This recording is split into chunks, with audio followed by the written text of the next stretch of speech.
All right. Right. Should be going here. Yep, there we go. Here we are again. Another session of of course, our little goblin session here. And let me introduce you, all of us, because everyone, once again, is here. We have full party. Let's start on the left here with Gavokov, who is played by Xander. I don't really know what to say, so hello. It's been a while. It is Pins, played by Lodra. I just remember bad dreams and wolves. Yup. Clang, played by Spectre. I don't know what was in that drink, but I want some more now. And Ikamale, played by Ledgerbrow. Not handsome enough to not be here. Yep. So we're all here today. We're back here at another rhyme of Goblins and Aya. So I'll give you a little recap. You guys had made your way to Aridale, where you delivered your card, finished your quest, and you actually learned that the silver box was actually hiring you again, which apparently, according to Klinkle, the goblin that you guys met, is a rarity, and they have never really done business with a group more than once even. You guys had some unfinished business, and you guys needed to explore and find out how you could deal with the massive the Colossus werewolf that is currently trying to force its way into Clear Lake. Now, through Pins, you guys discovered that there used to be an old blood hunter who is supposed to be dead, but is not quite dead, who apparently knew some information. So you guys made your way to one of the 4 pillars of Aridale, these massive constructs of buildings called the Gate, where you went to a little tavern called the Debtor's Knell, where a lot of things happened, under which one of you turned to golden statue, one of you almost died, and more of that kind of stuff. But despite all that, you guys did manage to actually make contact with this blood hunter. And you made him a deal. You made the deal that he would give you the information, and he did give you a scroll. In return, you guys would make your way before the next full moon to a town called Dusktown. And once there, you were supposed to retrieve the head of a target that he gave you. And at the new full moon, you're supposed to meet him at the Blood Harbor of Breckenwall to turn it in, or, as he said, he would take your heads instead. So, you guys made your way back to the airship with Gira and Immerin, while Pins had a little kind of a date in which he discussed some business plans with Klinkle, but eventually all of you fell asleep. Pins, you had a very feverish dream, a strange dream, as you sort of read the scroll while falling asleep. You don't remember much of this dream as you wake up, but you do remember this strange feeling on your chest. You have a strange sensation on your chest, and when you look down, you see strange, ghostly crystal shards poking out from your chest. And you also remember the scroll you were reading, and that there was a strange interaction with these rings. So, all of you wake up on this airship. You can start hearing the bustling sounds from the city of Aridale already at the docks. You hear seagulls flying over, and you get welcomed when you start waking up and rolling out of your bunk beds, that there is a really nice smell of baked breads and meats and food that seems to be coming from upstairs. What would each of you like to do this morning?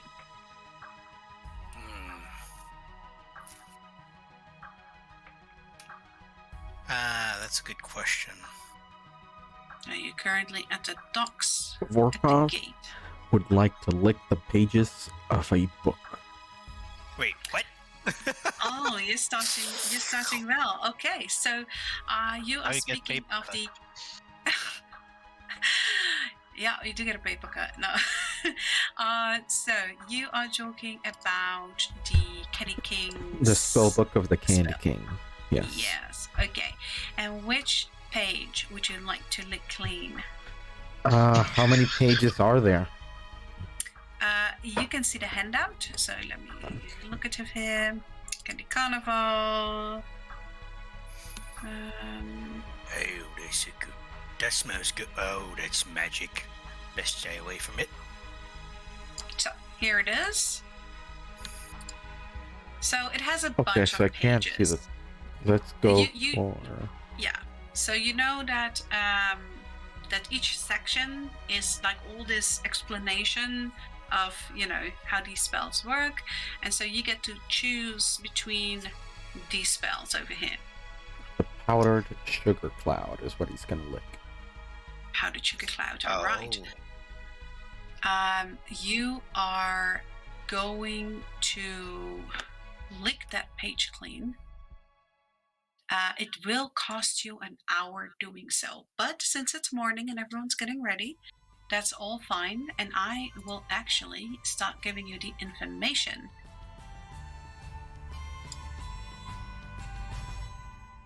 So, what Just, would everyone else? Yeah. I'm just gonna put my greedy hands on my tankard and just keep chugging. Oh dear God, no! Oh dear God, no! Okay. So, from what I remember, that mixed beverage is still in there. Yeah. So, dear. I mean, let's not go with the chugging word, but Oh. a refined sip. A refined sip. A refined sip. All right. So, dear Ikomale, can you please roll me let me quickly look it up here. No, that's the candy table. Yeah, roll me a d8, please. It's a solid 4. A 4. Let me check here. Okay. Well, we get back to that. Wonderful. Oh, that's not good.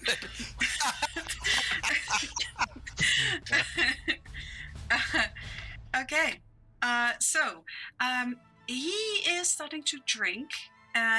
When you look into that cup, you see that this liquid is still ever changing. Now that the blackness has more subsided for a golden, misty kind of swirl, almost like this golden glittering coffee, and it's just swirling around. It's no longer having these bubbles that are popping with little mushroom clouds. It tastes great though, Ikomale. It tastes fantastic, and you feel very joyous inside, and it's hard to contain that joy almost. Clang and Pins, what are you two up to? After you, Pins. Pins wakes up in bit of a cold sweat. It's not a good night's sleep, not a good dream. And he's got this feeling and it's just like, Well, that's new. Oh, that's sharp as well. Wait. Hey guys, did I drink some weird shit when I was there? I don't remember last night very well. Yeah, you don't look at me. You came stumbling in here after a bit. You just see Clang putting on his armor. Mm-hmm. I don't think this is normal. Gav, what are you... Gav, what are you Oh, doing? my little Betty.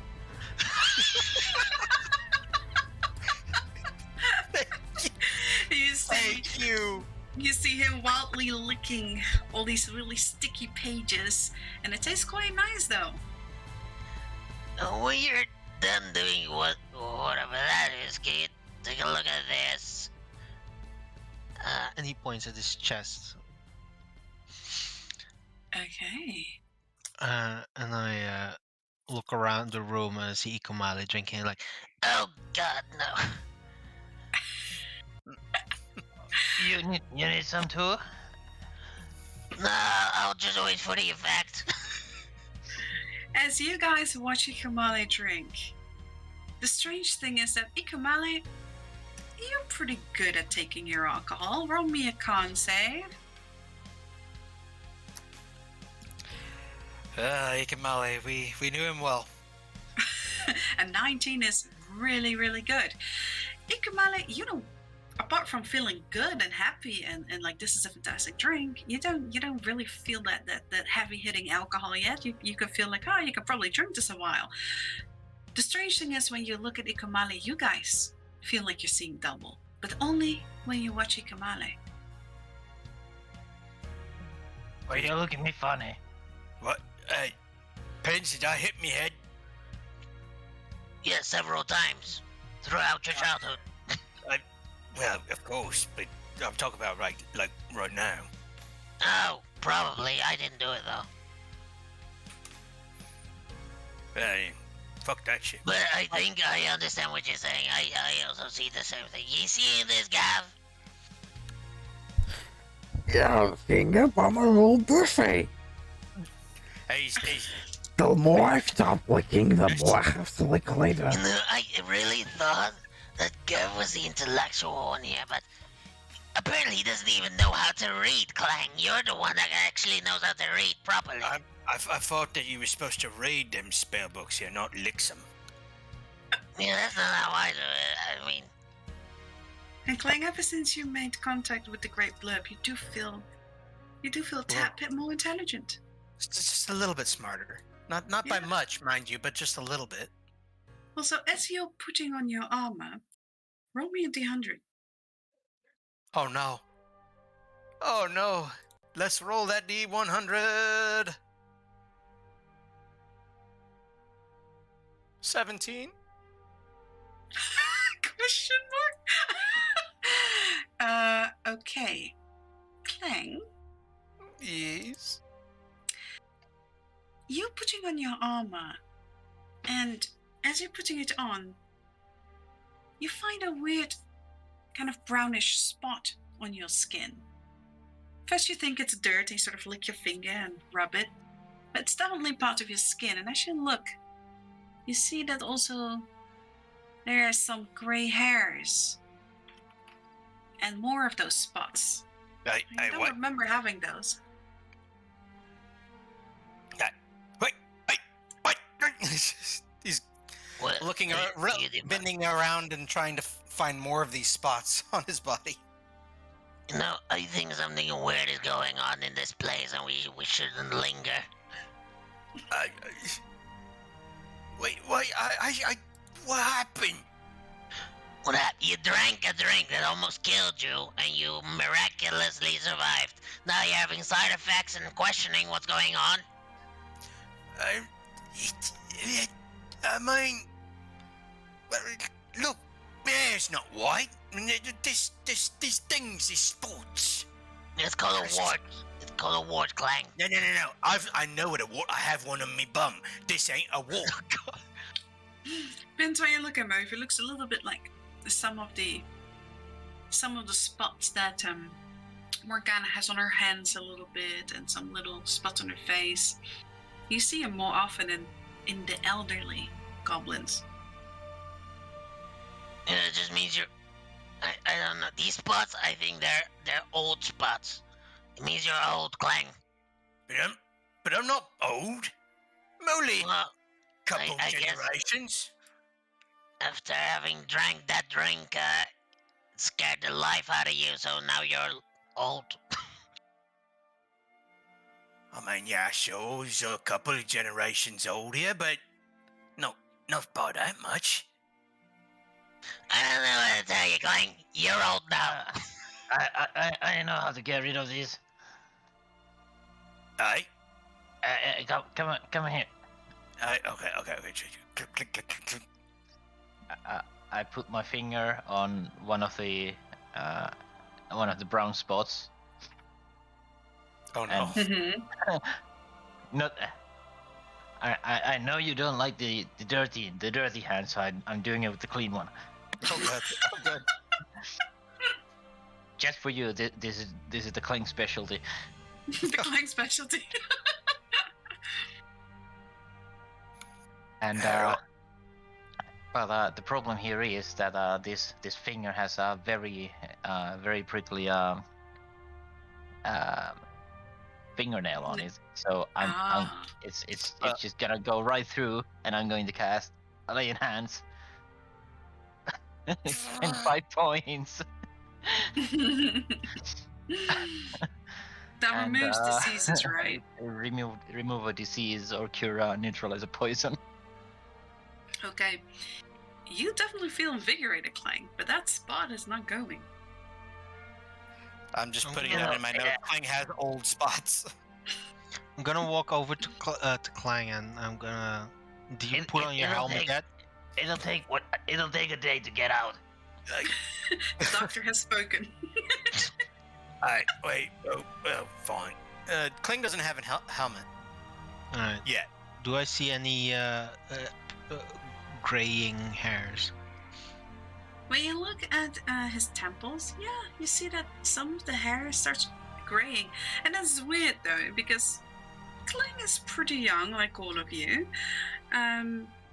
And he definitely didn't have that before, as you remember. It seems to have happened almost overnight. I'm gonna lean in close, very close I don't want to be to his old. I head, don't want to be old. and then I'm gonna pluck one of his gray hairs. Okay. Ah, see? And hold it up to his nose. Bonk him in the head for that. Hey! Hey! Hey, I'm just showing you here. Look, you're old. I don't know what you drink, but you're old now. Yeah, don't want to be old.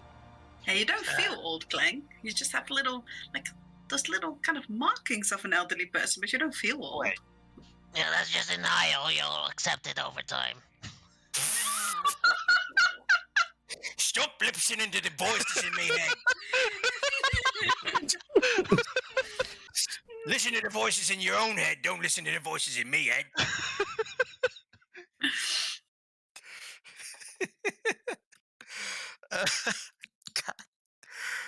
Okay. I get what you I get what we're putting down here, but Klang is gonna be like he's gonna be worrying now that he feels like he doesn't feel like he's getting old, but now he's worried that he's getting old. Mm-hmm.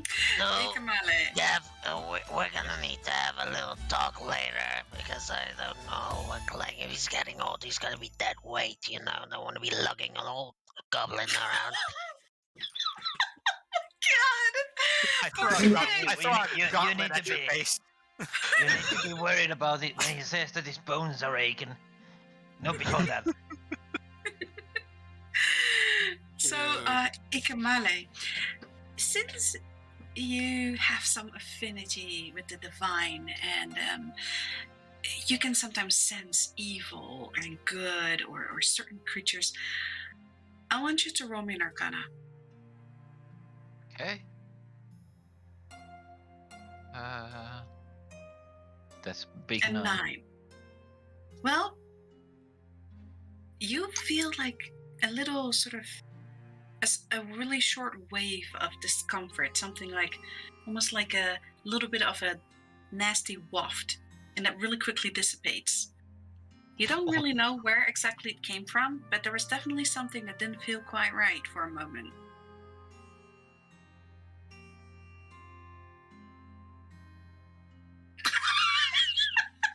You guys stop. Okay, so guys, as you guys are torturing Clang, yes. That's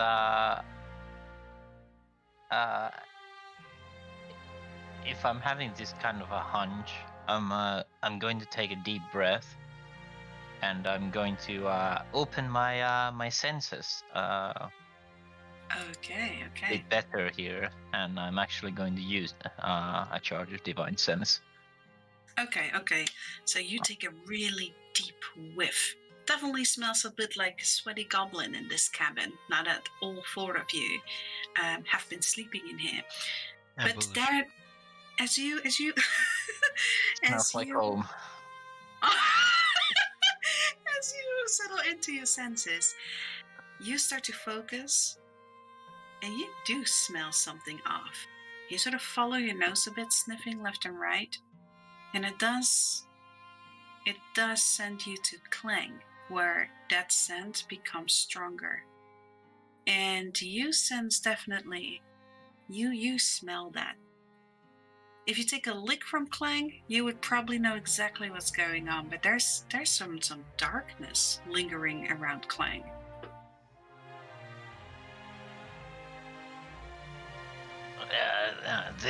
This ain't right.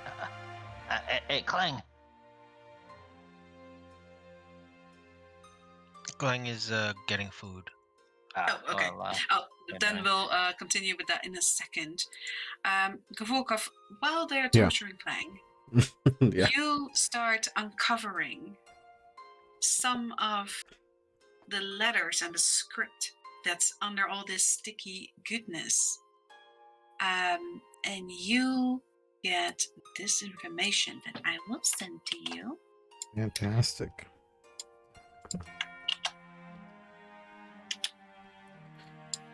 There we go.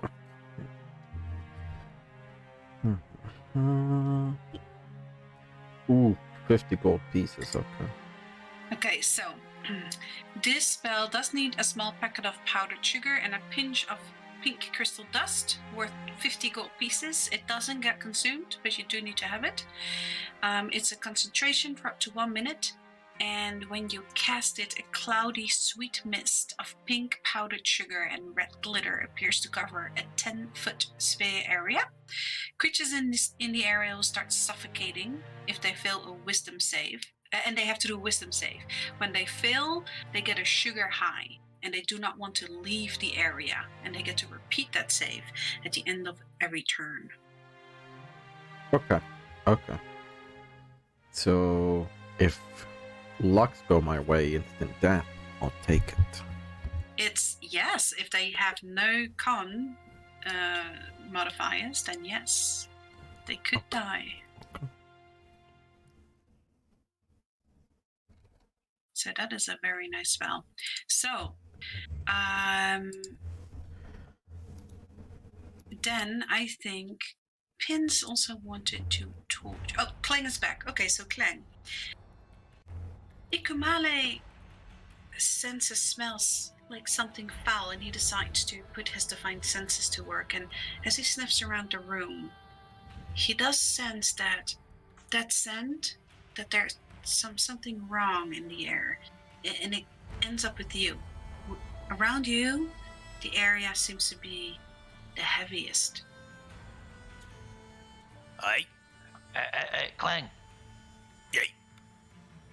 Are you turning around to say that? Yeah, he'll turn around. Yeah. I'm putting my hand to your face, turning your face basically bit around, and I'm just going to take a good lick out of your face or out of your cheek. I don't swing that way. I don't swing that way. Me neither. But this very special technique from Dr. Ikumale, you learn that Clang is afflicted with a curse. And you also feel that the root of this curse is an item that seems to be on his person. Aye. You What'd curse. you wait, what? What are you guys doing? Oh, dear Mesmer. Anything new you got? I'm in the corner here. I'm not part of that. Yeah, I've got lots of different Creative things on writing. me here. I've got plenty of things on me here. I'll Actually, I'm kind of curious as to what this could possibly be here. He'll bring up his sphere in his backpack here and start going through a bunch of different things that he might have here. Ikamale, when you try to sift out where you feel it from, you don't feel it from the sphere. It's definitely on this person. It's not on. It's not on the thing. It's on you. Hey, okay, he'll take his backpack then, and they'll pull out all of his camping gear, a couple of bottles of booze, a grappling net. So you stop. He's throwing everything here. He rolls some bone dice here. Like, no, it can't be that. Anything he takes out, I'm just taking it, giving it a good whiff. No, that is not it. You basically smelled everything from his catching net to his dirty underwear. It doesn't come from there. It is on him, and nothing there. I think we need to take a closer look. And I'm starting to pull out a hunting knife. Have you ever considered taking a bath? No, we ain't gonna do that now. Look, I'll take off. He'll take off his armor and whatnot here, and just kind of put it in front of him, as well as all of the weapons that he's got. Ikamale, I'm assuming that you're really like paying attention, trying to really sniff out where this thing comes from. Yes. On the back of his upper arm, as he's taking his stuff up, you see something is stuck to his arm. It looks like a card. And you definitely smell that is what it's coming from. What the hell is this? I'm yoinking on the card, trying to pull it off. Stop it! When you look at it, you see a card. It's like a deep purple and it has golden edges. And in golden letters, in a really nice script, it says youth. And you see the image is a broken hourglass that is leaking sand. What do you do? What is that? You have a card on your shoulder.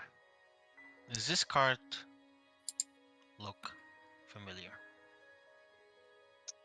You can definitely roll perception. Clang, whether you see it, Clang, you do recognize this card. This is the card that you drew. You do see it. You see what they're doing. They're causing quite a commotion in the room. But Clang, you recognize this is the card you drew from the Jack of Hollows. Oh, fuck me. That's the card I drew from old Jackie Hollows. Yeah, I can see that. Wait a minute. Does that mean all the rest of us are cursed who drew one?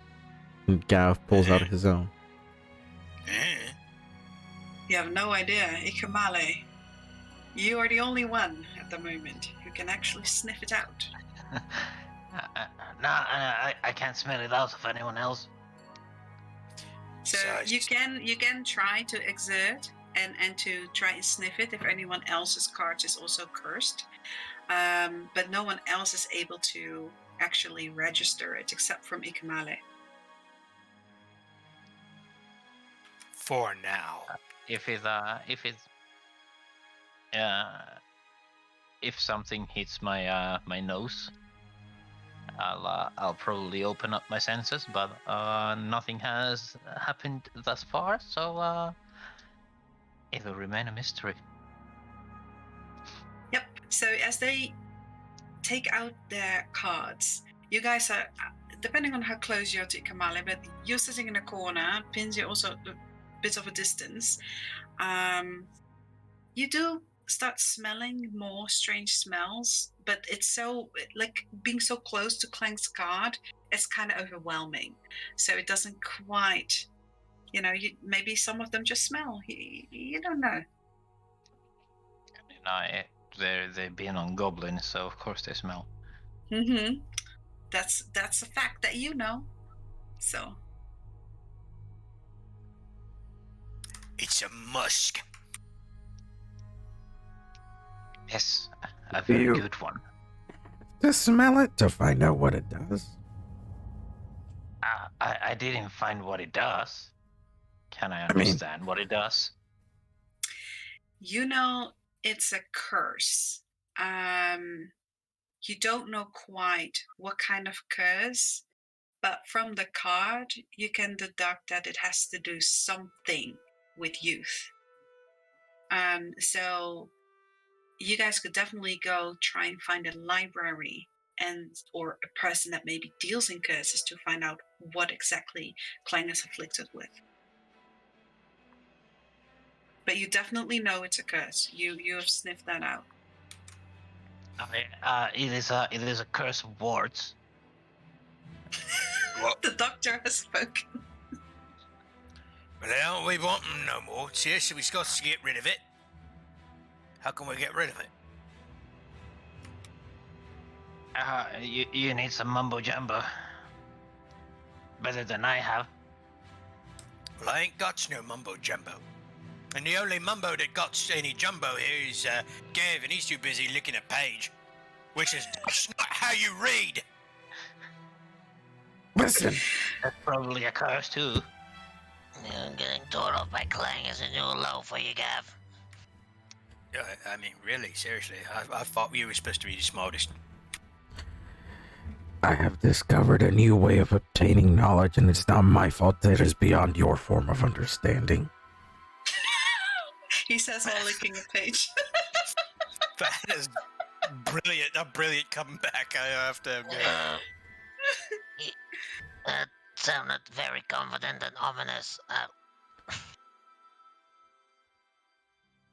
Pins, And he gives one last lick as he stares intently at Clang.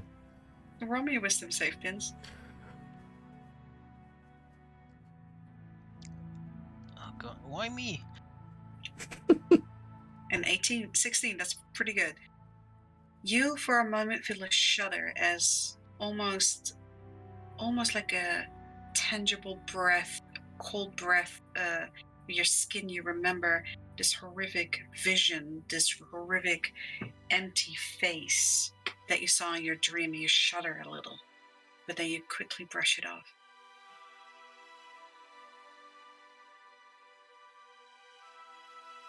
The one that wanted to talk with me? No, you see kind of like a geist kind of Right, face, like later. Fucking Dementor. You see that wolf is now very closely circling around you, and he actually seems a lot more cuddly than he usually is, and he sniffs your chest quite a bit.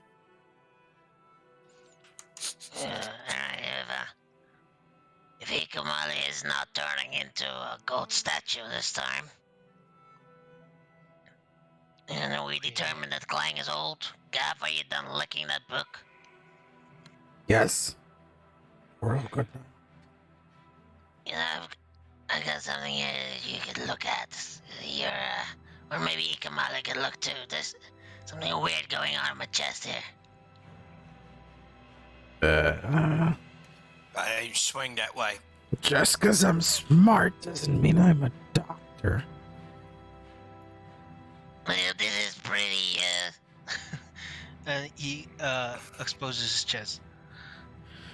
So he exposes his chest, and Pins, as you look down, you see that those crystal shards are piercing from inside your body through the skin of your chest, and they're mostly centered on the center around where your heart is. But you see like little shards also like spreading out more over your body. And as you guys look at Pince's chest, you just see a sweaty, dirty chest. From what I can see, first off, you're in real need of a shower. You went on a date like this? It was like that. So Second, actually, you might have could been. you could do with a bit of pull-ups. You need some working out there. I focus more on leg day and cardio than pull-ups. Says the one with noodle arms. You guys are killing me. Listen, I exercise my line of brain. work, it's endurance, not. Because that's why she hasn't called, huh? I mean, I get more calls than you, Gav.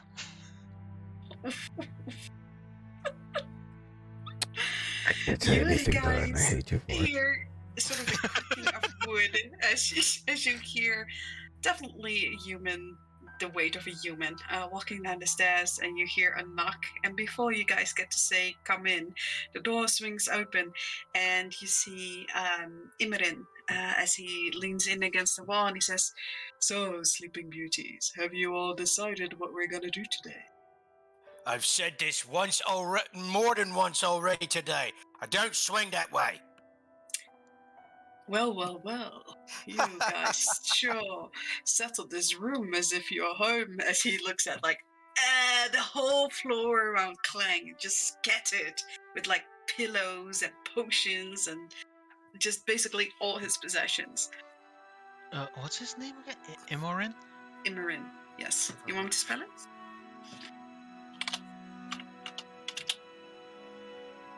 Imorin, yeah.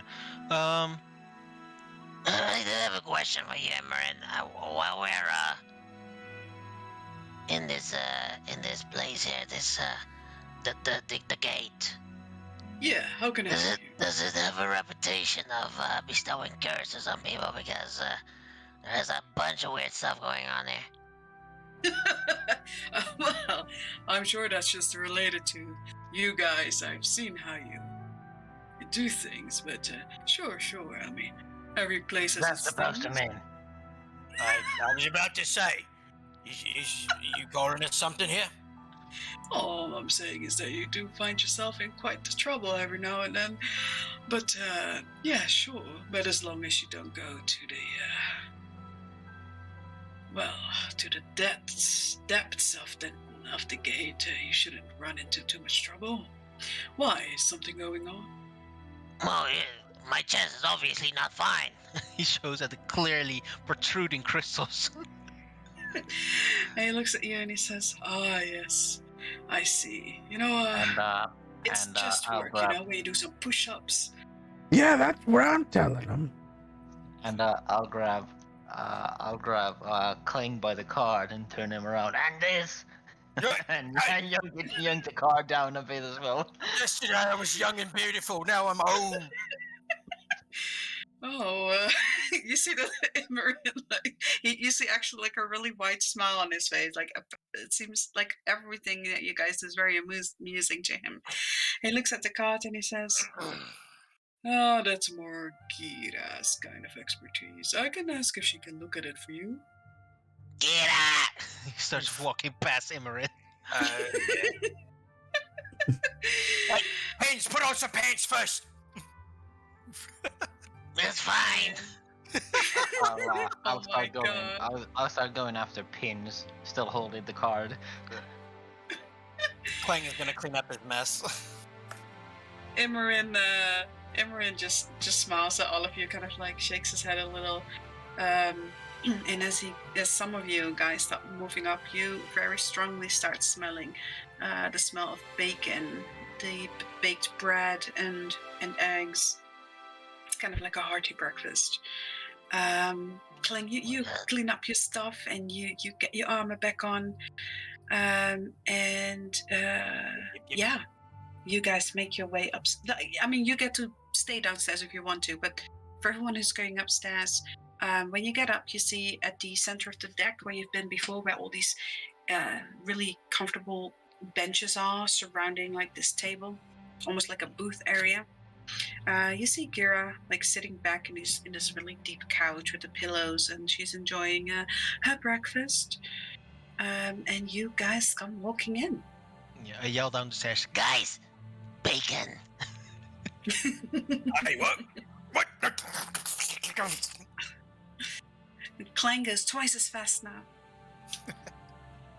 Bacon is good. Oh yeah. But you see, the table is basically filled. It seems like everything there is fresh.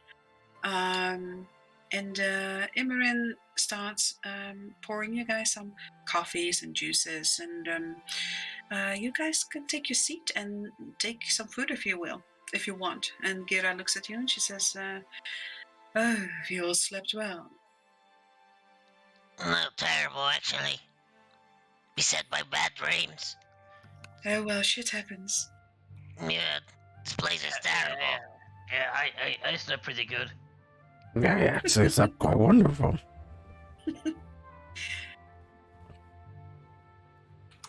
I'm out now.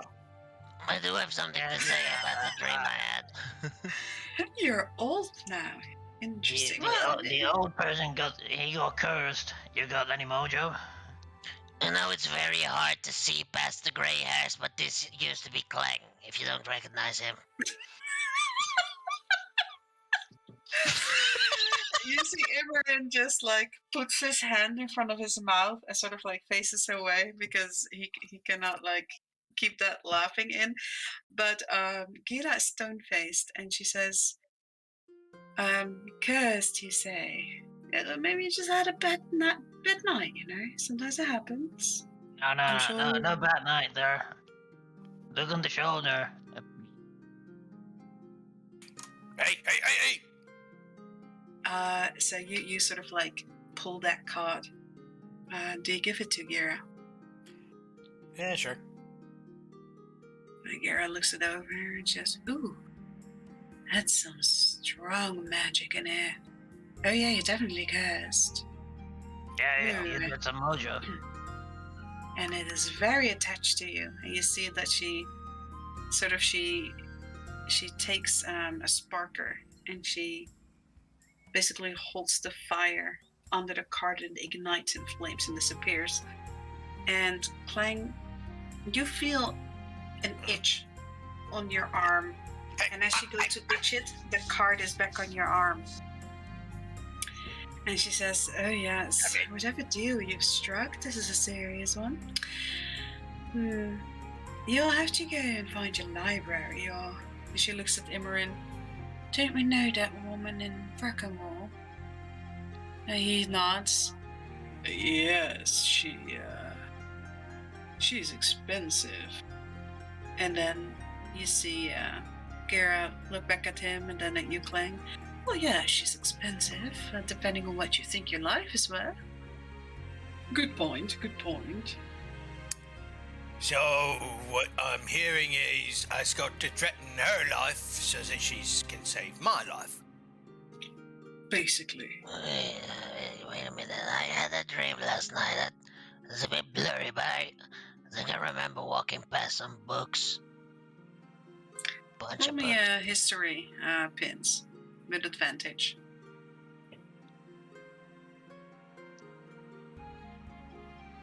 "21. Alright, so you do vaguely remember walking past cabinets upon cabinets of books, getting chased by these monstrous ghosts."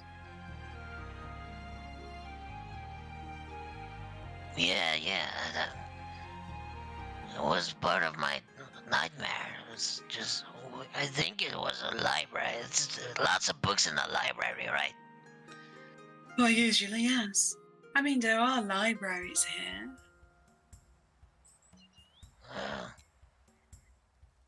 It's a bit coincidental that we need a library. I was dreaming of one. Although the one I was in wasn't very nice. I had a feeling of being chased by something. That's I do libraries here. Sorry. because you just don't like going into places with book learning. Suppressed anxiety. I don't mind learning when it's useful. I just don't like wasting time with fairy tales.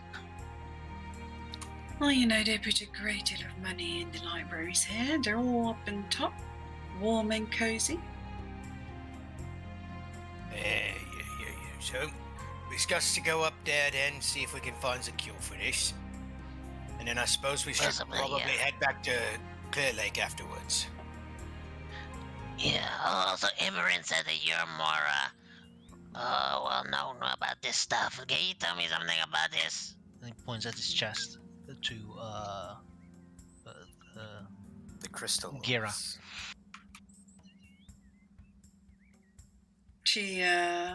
She leans back, she looks it over, she looks at Imran and she looks back at your chest. I really feel the urge to say that you just need to do a lot of push-ups, but that is interesting. And she I leans really over don't know and if she push-ups leans is gonna over fix this. and she touches your chest and she's like, ooh. And you see that a small drop of blood forms on her fingers. And she says, I have never seen that before. Not in that kind of form. She looks at Imran. You think that's something that Fane would know about? He looks at her and he says, well, he is a blood hunter. I suppose that he would be the one to ask.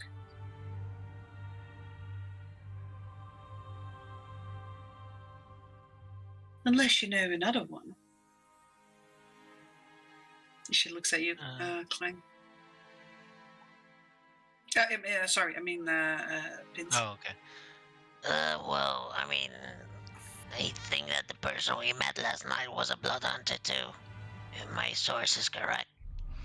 Oh yes, that is Fane. Oh. But he doesn't take kindly to unannounced visitors. He doesn't take kindly to announced visits either. He kinda cut me. Well, that is also true. He's not a social type, so. But that looks like, stuff that blood hunters do every now and then. And with now and then, I mean all the time until they go crazy and, go on a murder spree. Is that what his list is? Is that his murder spree list? I'd rather not say anything about Fane. You're probably smart. Okay. Hey, I would definitely Wolf. say Wolf, do you think we should talk to Fane about this, or? Look down.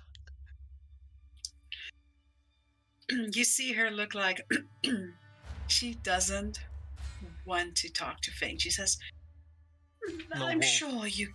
Oh, Wolf. Oh, you talk to Wolf. You look at Wolf, and Wolf seems quite content. He sniffs your chest, and he seems happy with you. And he also sniffs the scroll on your hip. Do I remember the occurrences about the shards or not? You vaguely remember. Do you remember how it felt like getting it? No, but the feeling is lingering. You feel still like an emptiness is filled in your chest. But how it got there, you don't remember. You just know it's from your dream, and that is about it. The other thing you remember is the rings of the scroll, and when you rotated them in a certain order, what happened then?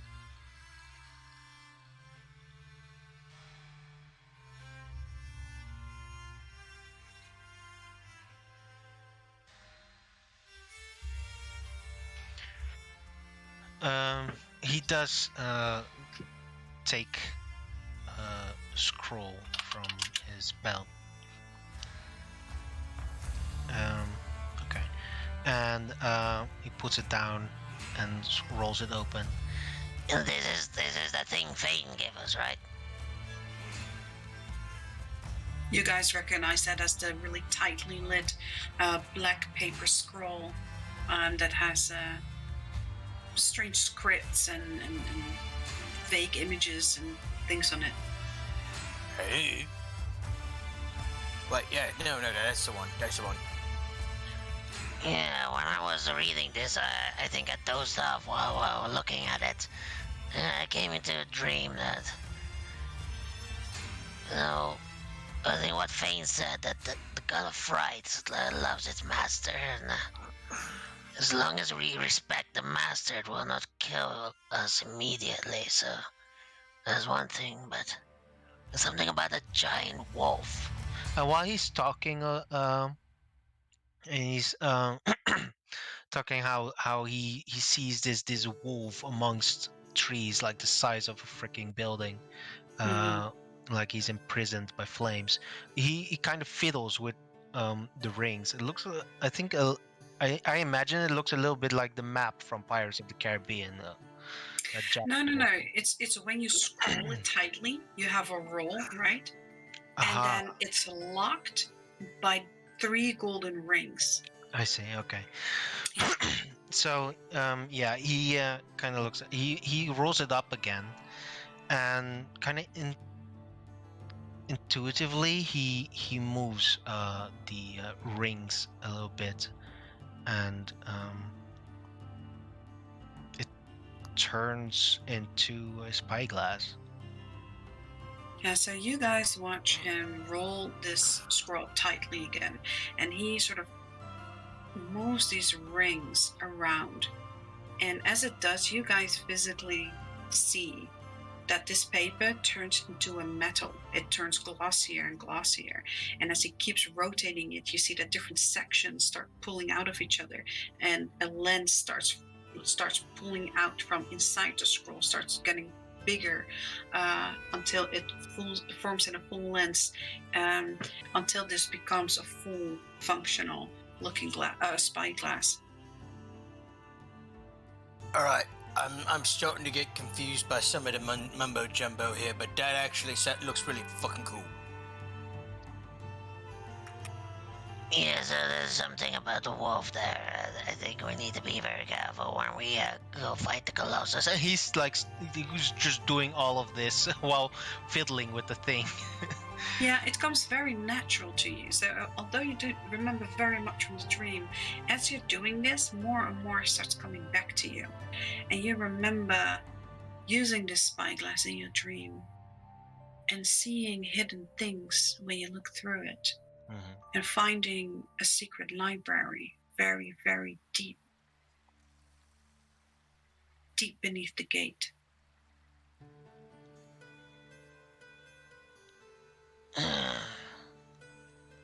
Actually, I remember using this. He looks through it. He looks just around the table.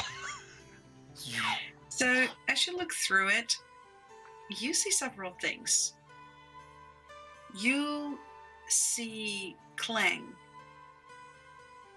and you see kind of an ooze that is sort of moving over his shoulder pads, almost like an oil, but it keeps moving around, and you can clearly see that it's a blackish ooze, and it looks very much like the Great Blurb kind of consistency. Where's this patch? When you it's just moving, almost like a tiny blurb, sort of just moving over his shoulder pad and then moving to the other shoulder pad, Okay. almost like a moving oil blob. I have been touched by the blurb. When you let me roll actually who you all see. Okay, you quickly go over Imran and Gira, and there's a strange aura coming from them, and your spyglass turns blurry very quickly. You kind of adjust, and every time it turns sharp, it immediately turns blurry again. And as you move over Ikamale, Gavorkov, you definitely see all kinds of weird colors around Gavorkov, and you see kind of like a goldish glow around Ikamale. Well, this is kind of trippy. Gonna Is that how it's supposed to work? Yeah, you just look through it. That's how it worked for me. You could see some extra special stuff. As I'll give it to. as Penis looks at the key, I look straight back at it. Right? When he's looking through it, I'm putting my eye on the other side. It all goes dark. This doesn't work. I can see into your mind, Hoka. It's such a beautiful mind. It's all blank. A canvas. Like, No, here, Gav. Maybe you like. It seems all a bit overwhelming to me. It's not my kind of thing. Gab's gonna take it and action cast Identify. oh, actually, Okay, so you do that, and you feel your magic surround this thing, and roll me an Arcana, please. Oh, okay. Let's see here. It's an artifact. Okay. ho, 20. ho. Very nice. So you feel that your magic actually starts to fizzle. And so spending an extra minute on this, like really concentrating on this, you finally get a glimpse of this. You almost get shocked in your brain on looking into too much knowledge. Whatever this item is, it's very old. And it seems to, in a sense, work a little similar to your wreath, where it shows hidden things, but very specific things. And it seems to be especially strong in the location and in the locations it's meant to reveal. While he's spending a whole last minute after I told him just look through it, I lean into Ikomala and like, You know, I never was the brightest of the bunch, but I really think that Gav has lost it. He's coming to the gate. He's licking pages. He's touching lenses. It's not how you use the most basic things, right? You noticing anything weird? I'm just looking at Gav. Not seeing anything weird. Gav, you look through the small lens over there. Probably by the end of the minute, Gav probably has left a fingerprint on the lens, right?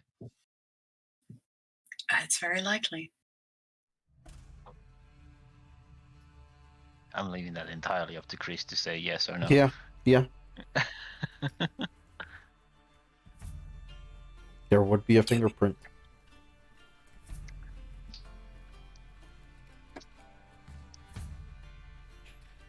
So he has definitely left a fingerprint, but you do discover that this is a very old item. It was specifically meant for this goal, to reveal very with powerful magic hidden areas. Where did you get this from? What do you mean where I get it from? Fane gave it to us. this is the scroll. Oh, it's the scroll. I thought it. Okay. Yeah, so and this is the thing. It used to be paper, now it's metal. Mm-hmm.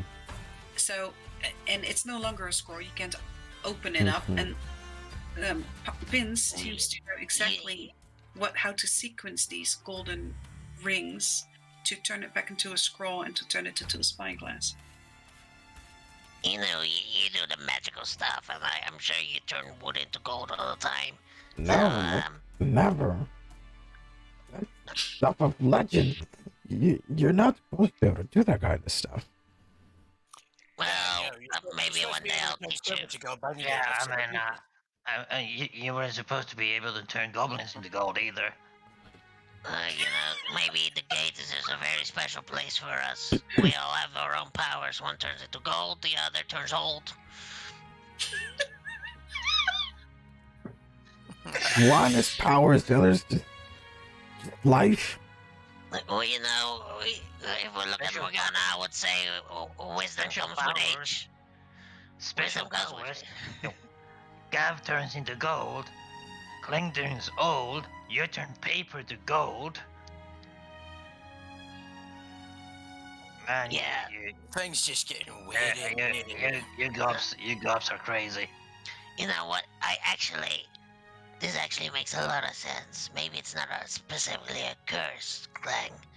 Because if you look at Morgana, wisdom comes with age, and you certainly learned some things last night.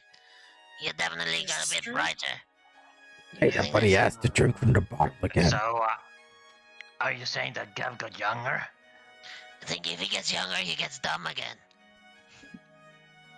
We just got to stop it from happening. Yeah, I think we need to keep you old. Anyway, Gav, I Yeah? know that you're fondling that thing, a bit weird. I'm not gonna make a report to Mesmer about it, but you actually look through it. I realize that, but I'm trying to find out what it does. Look, just because I'm trying to investigate it doesn't mean I'm doing anything wrong. But Are you Yeah, actually what trying she to look said. through the spyglass? now he is. Where are you looking? I'm just gonna look towards the corner of the room. You're on the upper deck, so Towards there's just you're outside. Gonna look back towards the doorway that leads downstairs. Yeah, just looks like a door that leads downstairs. Gonna try and see if I can spot a wolf. You look at pins. You actually do see a very dark entity, and the moment you see it, it looks eyes with you, and you see it growls aggressively. Just like Wolf did when I first saw him? Yep. Okay. Yeah, okay. It's gonna just turn 180 degrees, possibly facing Clang. You also see on Clang like this little. It's actually kind of cute, almost like a tiny ooze that is just like moving over his shoulder, like making, and it makes it's weird shapes, and sometimes Why, it what's he looking at? blows itself up like a bubble and it floats a little before falling back down on his shoulder. What are you looking at? Okay. Okay, look at this. Maybe you can see it now, actually. And he points at his chest again. He's gonna look over towards Pins and stare down at his chest. You see these crystal shards that are piercing from inside his body through his skin. Okay, so I'm seeing a couple things. One, you've got some weird nipples. Two, the hell's Hey, you wrong with see your Wolf chest? Move in front of where you're looking, and he's now like his upper lip is now moving upwards, and you see these big teeth in a sort of like a menacing warning as you Also- look at Pins. Would you mind telling your thing to get out the way? I don't appreciate getting threatened. He's My he's got a I thing. know I'm well endowed, but my thing can possibly be in the way, Gav. I mean, the damn animal thing that floats around you. You mean Wolf? It has a name. I think it's Wolf. No, calm down, boy. He pets Wolf, scratch behind the ear. You really quickly like the really ghostly kind of like a really quickly receding mist like swirls around you and enjoys you petting him. When did you I don't start remember getting ever this? being rude about your bird. Me neither. I remember. You're the that, last one that should Iki- speak. Come on. I remember Iki ate the bird. Yeah. But at the moment, actually, the bird isn't out there. But this displacer kitten is sitting on the floor, leaning against the couch of that big bench you're sitting on. And you see that it's sharpening its nails on the wood. Okay, your dog is doing that thing that all dogs do. Wait, is that an action? Wait. Did you see Kling contemplating dogs and cats for a moment? Oh my god, this is a moment for him. But Gira sits up and she says, well, that's an interesting little story that you have there. Why did Fane give this to you? Oh, because we needed it. What do you need it for?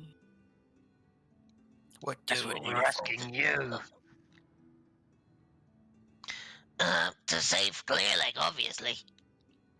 That's what we told them Didn't we were they- there for, anyways. But Didn't they say we needed to find something specific?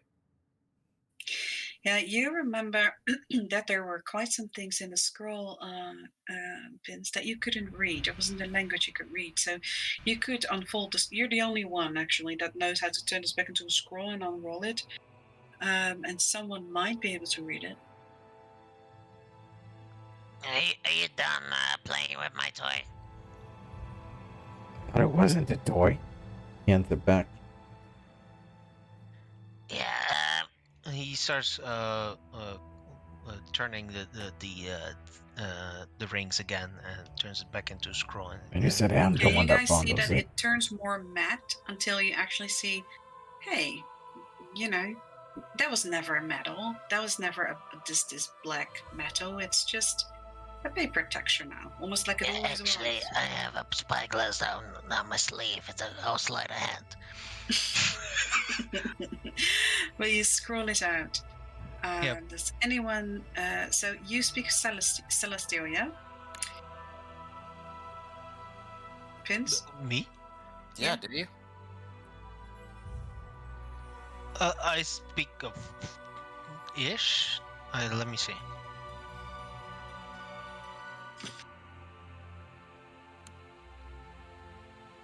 Oh, yeah. And okay, and you also speak Primordial. Okay, that's good.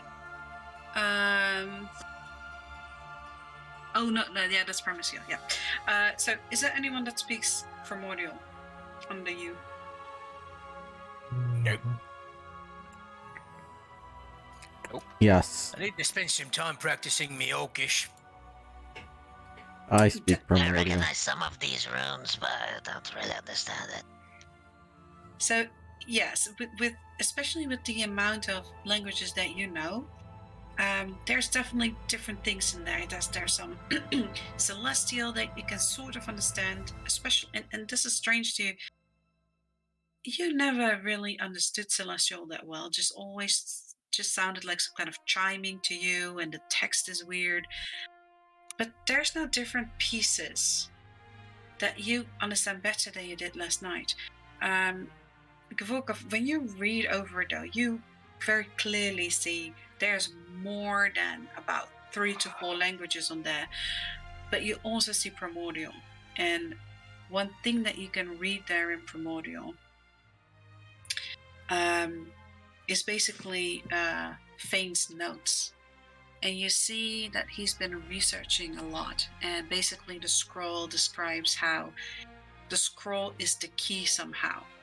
And he's been searching for the scroll for a very long time, but now that he has it, you see that there is like notes all over the place where he's trying to decipher things, trying to maybe see if the different languages mean something. He just can't figure it out. You also see that it speaks of a lantern that needs to be found, and that is hidden in a library, and the scroll is the key. Okay. So we gotta go to my favorite place, a library? That's Well, maybe Eskin finds me some other books worth reading. Wait a minute. Let's go back. Imran, 10 minutes ago, Yeah. did you say the deepest place in the gate is bad? Yes, I did. Is there a library there? You see him frown and he thinks, well, not down in the gate. I know the Orzov have a gate. Sorry, I know the Orzov of the Silver Sun or Syndicate, the Order. They have a library. I don't remember one being all down there, but then again, I don't visit there too often. Well, according to I this, remember when it's deep, Ren. You remember what? My dream went deep. Yes, it did. Yeah, what'd you say, Gav? well, according to this, it's supposed to be the key to that library. And that library has what we need. Yeah. I remember looking through it and it's very vague. There's seeing You some start things. remembering. You start remembering I that. think I saw myself. You remember yourself. You remember standing Okay, at a happen in split dreams. road, and you remember that none of these ways were the right way. And then a voice in you, sort of, almost like you instinctively knew that when you looked through this spyglass, you looked at a wall that seemed to be looking like just a regular wall, but you found a handle. You could see it through the spyglass, and as long as you looked through the spyglass, you could actually turn this handle, and the walls would shift open and reveal a place that wasn't supposed to be there, or at least wasn't visible or tangibly there if you didn't look through the spyglass. I remember things only existed if I was actually seeing it through the lens. I remember walking on air, but it wasn't air if I looked through the lens. I think you're right. The spyglass is the key. But I also remember it went really deep, and I remember being chased by some ghostly monsters. Okay. So maybe you had a premonition of what's supposed to happen. And hopefully, Futures. I hope it's not a premonition because that was really bad. It went really bad. if we avoid doing the bad things in your dream, we can avoid falling into the same spot in your dream. Yeah. Yeah. Maybe, yeah. We're just gonna have to rely on you to remember things. Yeah, so we're all gonna die then, yeah? Yep. I have some faith in me. I have no faith in you. You see Imran lean forward and he says, "Is this actually what you plan on doing today? You want to go to the Undercrofts? I have to warn you. It is the it's the territory of, well, a very dangerous guild.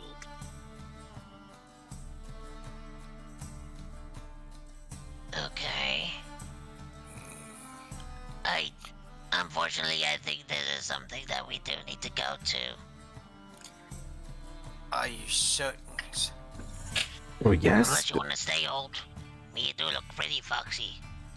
Plus, I mean, I'm starting to like it a little bit along the sides of my head here.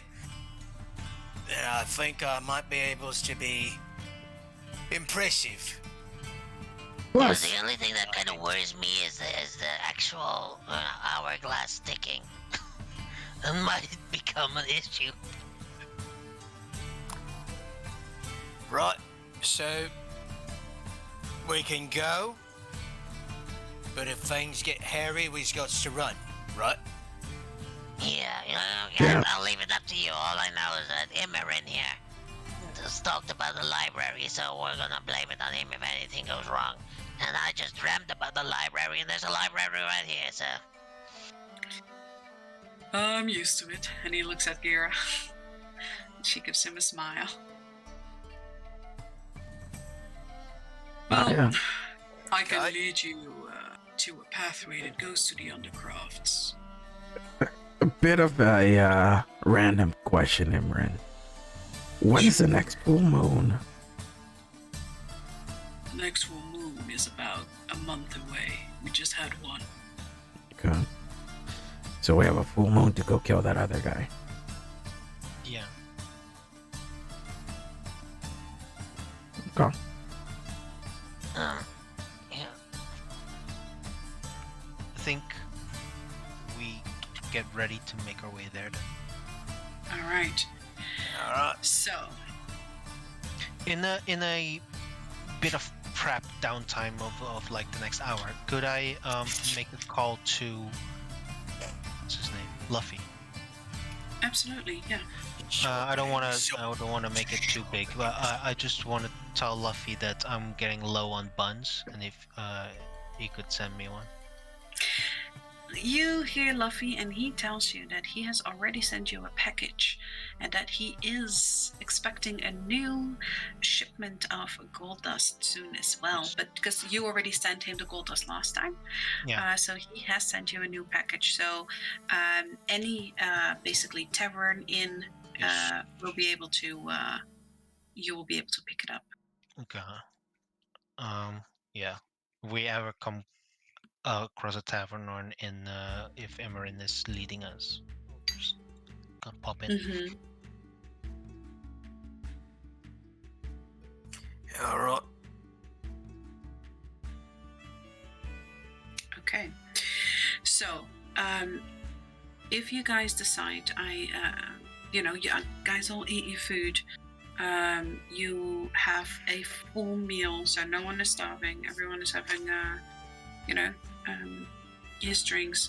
Kira and Imran actually pack some supplies. Each one of you gets a healing potion, Oh, well, that's good. and you get a pack supply. There's these kind of like strangely wrapped sandwiches, but since Clang actually got a bag of colding, you guys don't actually need those. He can save them for you. Any food that he places in there will stay good. Very cool. Mhm.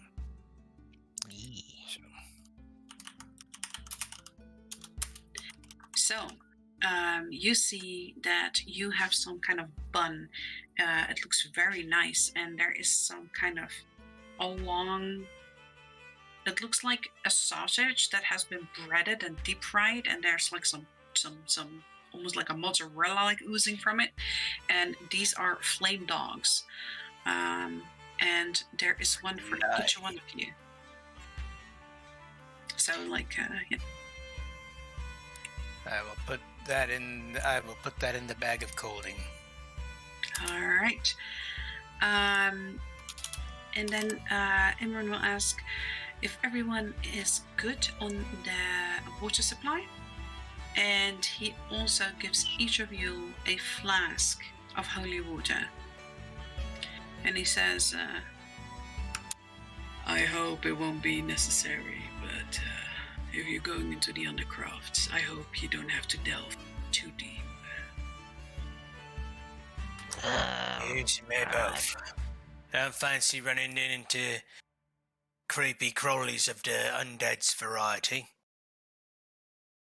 And Clang, you will have the time to put your ring in the potion as well, if that's what you want to do. I've already got several things already in that contingency ban. I mentioned it a couple of, I think about a session ago or two. Yeah, I remember now. All right. Does anyone else want to do something specific before you head off?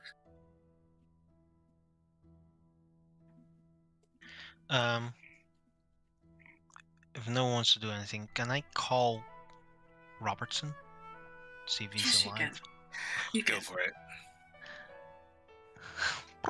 So you say that with your lips, and you feel a connection established takes a few minutes, but you do hear Robertson, and he says, "Oh, Mr. Pins! Oh, I'm so happy you're still alive, and I heard through the grapevine that you guys are gonna make your way here, and I'm so happy because I took a peek over the wall, and you know how they say when you're climbing, do not look down. Yeah, well, it's kind of like that when I looked down the wall and I saw the Colossus. I wish I hadn't. I'm rambling because I'm real scared. It's good to hear your voice, Elise. How did you get to a grapevine? Did you go to the silver bugs, but you're stuck in Clear Lake? Look, I can't divulge it over the sphere, okay? Alright, I'm just checking in if you're alive, which is apparently you are because you picked up. I'm alive, and I'm ready. I'm ready that if we survive this, to get our business going. Right, yeah, our business. I have a proposition for a name for it. Oh, do ya? Because I was thinking of Starstrucks, but if you have something better, that I would like that. I mean, Starstruck sounds good. I mean, it's catchy, but how about, Robertson and Pins Galvanizations? Or you can shorten it to the RPG. You know, that sounds God really damn it. catchy. People will remember that. I like abbreviations that work. You know what, Yeah. Pins? I think that we've got something beautiful here. Yeah, And I will we can, register that name. Right. So there's this. and, for our first shop, we could call it the perfect cup and the best baked experience guaranteed. Oh, and you hear like like scratching on papers. He's like, I'm writing it all down. I knew I made the right We could decision. call it the PC and the BBG. Oh my god. Damn it, man.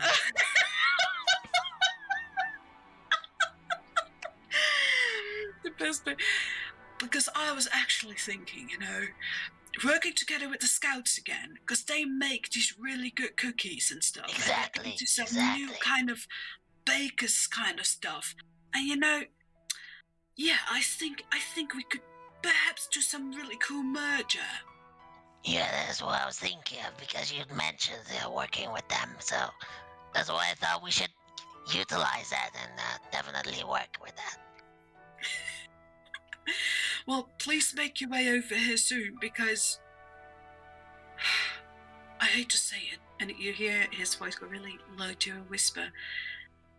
That first gate is starting to crumble, and we can start hearing the splintering of the wood. It's good. I have it. I'm actually right now working on something to fight exactly your problem. Okay, well, I wish you the best, Mr. Pins, and yeah, well, please give my best to everyone, and I'll say a prayer for all of you. Thank you. I'll speak to you soon, Robinson. Stay alive. I'll try. And you feel that connection fade. Yes. So as you guys, get your last stuff going, you see that Gira is standing at the gangplank. She looks at you and she says, "Well, I wish you all the best. Remember that, we can stay in contact if something severe happens. But I do need to make sure that all of you get registered. By the way, the Citadel did send someone while you were all asleep, and they did say that your default name has been selected for your party if you don't come up with your own." And she takes out the contract, and she says, "Oh, right here." And she turns it around and she puts a finger there so you can see it, that if you guys do not register your own name, you will get a random name assigned to you, which currently is the Brown Streakers. No, we found a name. All right, Yeah, well, I think we did kind of agree on something here before we fell asleep. Well, It was a bit on the nose, but I think we are a bit on the nose. are you? I haven't noticed. wait, we've got noses. Oh, yes, we do's got noses. Oh my god. Sometimes that wisdom just fleets on out, huh? So, yeah, I think we agreed on something that we're all good at. We are the problem killers. Problem killers. Well, Yeah. let's get that You wrapped can, up once you guys get back, and if you survive, I would like Yeah. to send in papers and pay all those taxes if you're not coming back. Yeah, you can abbreviate that to TPK. Of course. Okay. She doesn't know what that means. But we Imorin don't looks know at what you that and he means. says, "Well, if you're ready." And he looks shady. He looks left and right and he says, "I do know of a walkway, but it's through a sewer, and but smelling all of you, I don't think you have problems with that, do you?" Excuse me? I'm sorry, what? No Brandishing problem. weapons now? Every single one of us brandishing weapons? Like, what did you say? Except Vince. Vince is like, No, I'm used to the swamp. It's fine. So you see, like, Imorin kind of always has this really wide smirk on his face. Like he just likes all your reactions and just fucking with you all. But he does not lie, as he takes you once more inside the gate, and you go through all these winding staircases and walkways, and at some point, there's a quiet space. There's like a deep kind of balcony, and he walks to the back of the wall, and there is an alcove that has a statue in it. And he leans with his back against the wall and really looks around if there's anyone there. And you see him sort of puts his hand over his mouth and he mumbles something. Gavorkov, you also feel like a magic, really subtle magic emanate from him. Definitely cast something. And he waits for a few seconds. He seems to look around. I think it's okay. And he moves really close to the statue and kind of moves his hand around the back of it. And you hear him sort of like feel around, and then you hear something click. And you see that the eyes of the statue sort of light up, and the statue turns. And as it turns, the back of this alcove, like the stone grinds, and this really narrow pathway becomes visible. And he says, "You have a few minutes. Get in there. If you want me to open the gateway again, you just let me know. I'll keep an eye out. Try not to get caught." All right, thanks. Lead the way. Oh, we would never.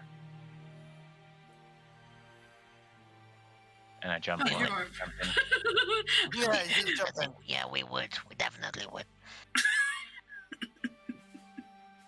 And as the I'll make sure that I have the spyglass. All right, so you guys are single file. What order would you like to go in? What order would we like to go in? I mean, But you only told one me to person- go first. I'm Yeah.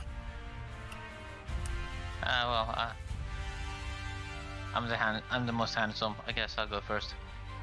All right, All right. so I'll follow. okay. Kling will bring up the rear.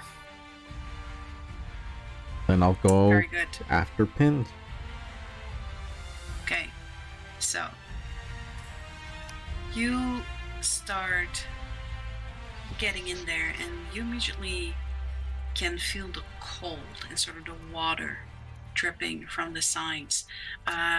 This is definitely a lot deeper than where the tavern is that you went through, and it gets really unpleasant. You actually can, even though you're goblins and you're very small, Clang, you're pretty wide, and you can every now and then your shoulder blades get a little stuck, and you have to sort of like push and you know the your shoulder blade over your shoulder piece like scrapes a little over the stone, and it's almost better for you to move sideways. This is a very narrow pathway, and it's very dark ahead, Ikamale. Thankfully to your dark vision, you're able to still see, but you know that it's pitch black in here. You know that this tunnel goes on for at least like 50 feet. And you guys start hearing the skittering. Yes? For a light source, I'll draw my sword and I'll ignite it with the green flame. All of us Okay. have dark vision, though. Yeah, I know. we can see. Still, So I mean, dark this vision or not, we can't see color if we don't have light. You realize I that's see true. worse not because you lit it. Says guy with his pitch black eyes, because he's got double sight. Yeah, that's true. So your green sword, you see that the light of your sword actually reflects off the walls as they're all quite wet, as you see water seeping down them, and it actually blits up this hallway pretty well. You said that at the end of it, it makes a bend, and you guys start making your way to that bend where it gets a little wider, a bit more space, so even Clang can walk straight ahead. And you see that when you turn the corner, you start stepping in water. It's very clean though. It because this is definitely kind of like a sewer system, but the water is surprisingly clean. So you guys keep walking, and at first you're up until your ankles in water, but very quickly it starts reaching to your knees. And you also feel that this tunnel starts moving, is tilting downwards, and the further you go, the sharper, the sharper that tilt goes, until it actually becomes kind of hard, and you have to put your hands against the walls as to not actually slip and fall. Can everyone please roll me a dexterity check, just a straight check? This reminds me Or of the strength. rainy season in the caves. Soggy. Hey, Front So- and back. Damn. Unnatural. Oh, that's not good if I'm making that sound, guys. That's not good if I'm making that sound because I'm in the back. Yeah, and I'm on the front. You guys are trying really hard not to slip, as these slippery walls don't give you much support either. And Ikamale, with only one hand, sort of, and his shoulder against one wall and his hand against the other, actually slips. And Fuck. the person behind him, you see that he splashes in the water, and the slope is so steep at this point that he actually, almost like a water slide, disappears in the darkness, and disappears as this slope is like circling down, and so it's really hard. You just hear him like slowly, his echo fading away, and behind you also hear sharp scraping of heavy armor. And I need all of you to roll me a dex save, so the middle two of you, to see if Clang actually knocks all of you down and all of you will start sliding. We barely have place to walk. How are we not gonna get knocked down? That's the wonderful thing here. You Go wanna know ahead, what try. sucks even more? I just took off feather for this session. I was like, we ain't gonna need it. Well, Yep, exactly like raid season in the caves. Even better here is that as you saw Iki start to slide down, you hear the sound and you see the light. Oh yes. Disappear. Yeah, go. Okay, so Clang falls. You hear that scraping on stone, like, and then you hear that splashing, and you feel a very hard bonk against you, and that goes on to now the next person in front, and he actually like sweeps under your leg, so all of you fall, but it's so narrow here that all of you kind of get stuck, and for a little while you guys are actually struggling. Clang is like almost sideways in the bottom, Like he can just keep his head over the water. Ikomale Pins and Gavorkov. Gavorkov, you're smashed in between Pins and Clang, and both of them wear heavy armor and you don't. And it takes a while before They all wear of leather. you kind of like, I wear leather. yeah. That's light armor. Yet. Yeah. So you guys finally get yourself out of a pinch, and now it is time to find yourself Ikamali. Ikamali, you in the front, you are sliding down quite fast, and at the end of it, you start seeing that as you're rushing downward, a light at the end, and you think, oh, nice, a light at the end of the tunnel. But as you're rushing down, you start seeing there seems to be a fall. That looks like a pretty Oh hefty fall. no. Oh no. So now, all of you behind there, you start hearing Ikumale kind of panic squeals. Ikumale. As Sorry. you Oh no! And I'm going to pull the I'm going to try and slam the sword into the rocks to basically just slow myself down. roll me And, yes, roll me an attack. Roll me a strength, perhaps. Roll me a strength to see like if you, because these are really slippery walls. that's a 14. A 14. That's pretty good. Okay, so you're going and you see like, and you can actually hear the, like, where this water is falling. That sounds deep. So you kind of like jam your sword in and you actually take out a kind of like a stone block, and you fumble and your sword almost gets lost. And as you're rolling faster forward and trying to grab your sword again, you almost take it by the sharp end as the water is rushing and you're struggling to grab it, and you actually manage to get it there, and you slam it down once more, and the sword actually gets stuck horizontally, and it's actually holding you up against the chest. So right now you feel the water rushing quite violently against your back, and it's hard to get up, but you are blocked by your sword being stuck now Okay, and horizontally. do I have a moment still before the rest are going to slam into me? You can hear them struggle. You just hear that scraping sound, the echoes of that, and what are you doing? You hear them like bickering, and then it does seem like they have. It does seem quiet. You don't hear the screaming of like sliding, so you have the feeling that Okay. So, they got back up. I mean, okay. I don't know if they got back up or not. So I'm going to actually activate the wafer shield. Okay. And put that on. Like I'm being held by the sword, so I'm going to pull it. I'm going to start grab onto my sword and put the wafer shield where I was. So the shield is would take the brunt of the force instead of me. Okay. Yes.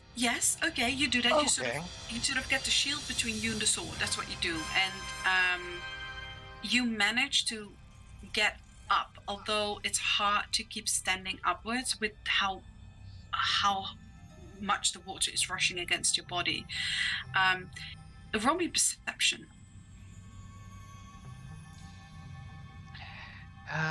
This is never a good thing for me. Hey, 17. good. What are you whining about? You're doing perfect. So you can see there is a faint light coming from the ceiling of wherever this sewer thing is ending up in, and you see that because you're decently close to the edge, about like 15 feet or so, that will be the edge. So, but you see that it kind of mounts out into this really big open space, and you can see that it is a round room, and you can see that there are multiple spouts that are the same as what you are in, where the water is basically really quickly rushing out, almost like all these waterfalls like speckled around these round walls. And you see there is a large staircase, a winding staircase. It's not attached to the wall, and it's open in the middle. But you see that the light is shining down the middle of that staircase, and you can hear many sort of waterfalls rushing downward as you start hearing the others clambering. In the back, you guys hear just the squealing of Ikamale and struggling as his voice like all those echoes you hear, but you don't know what's going on. You guys have managed to get yourself back upright. And it's, what do you want to do? Do you want to keep moving?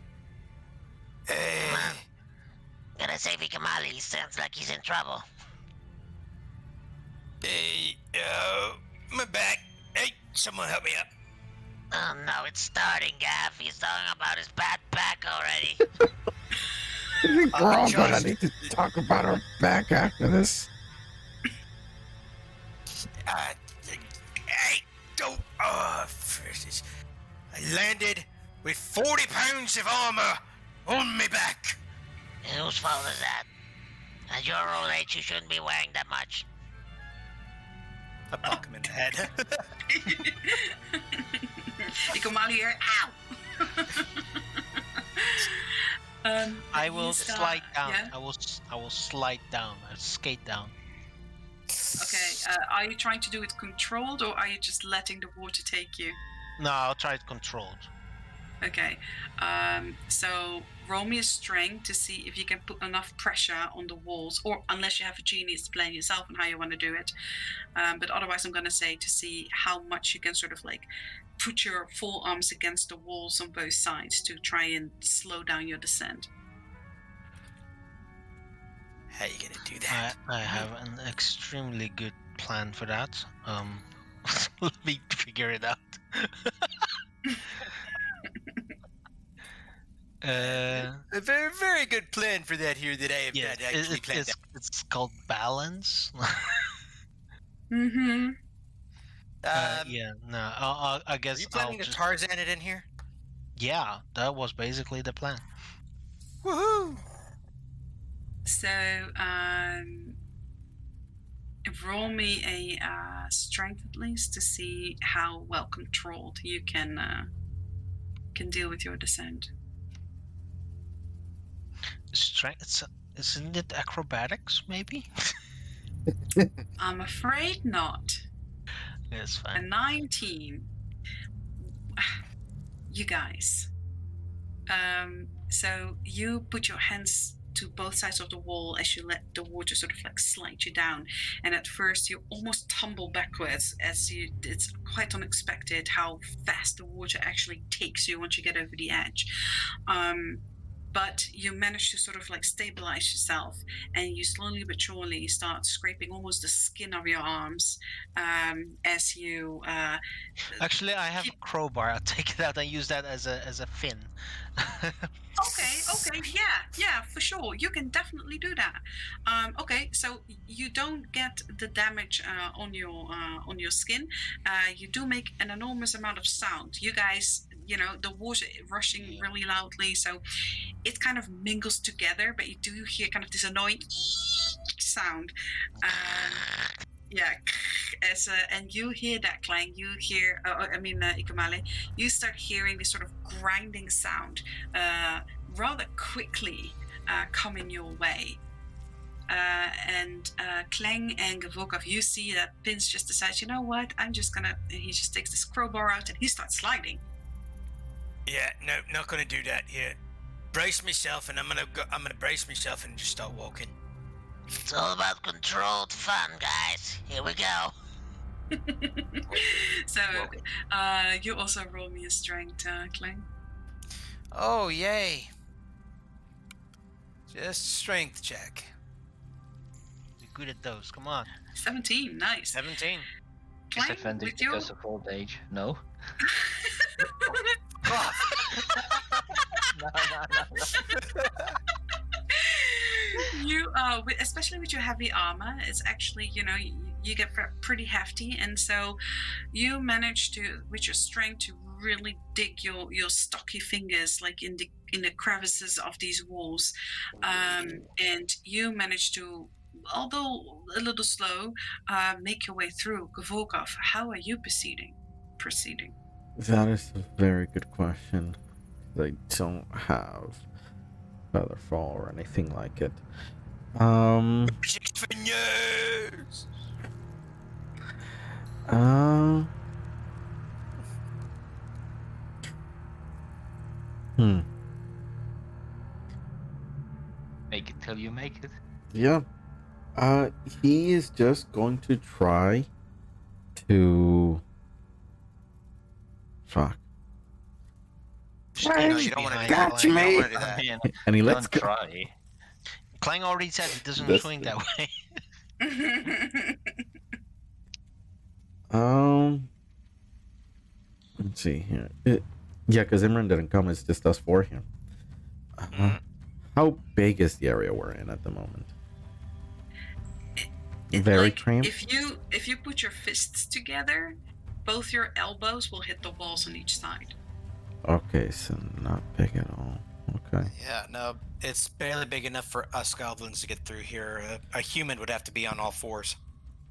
But Clang is in front of you, so if you just inch behind him. Yeah, that. I suppose that's what I'm gonna try to do. I'm gonna try to do slowly make my You way have me closer. so. Wait, Oh, piggyback Cling. what? Just 1 foot in front of the. Get off me! Clang, you almost start falling forward as you feel your feet like get swayed as Gavorkov kind of like tumbles into you, and he's like, "Oh yeah, this works, and he puts like his arms like again like on your shoulders as he is just kind of using your strength to just walk down there. No pins is just wee. Yeah. So Ikemale, you're on the front, and you start hearing that scraping sound get really close.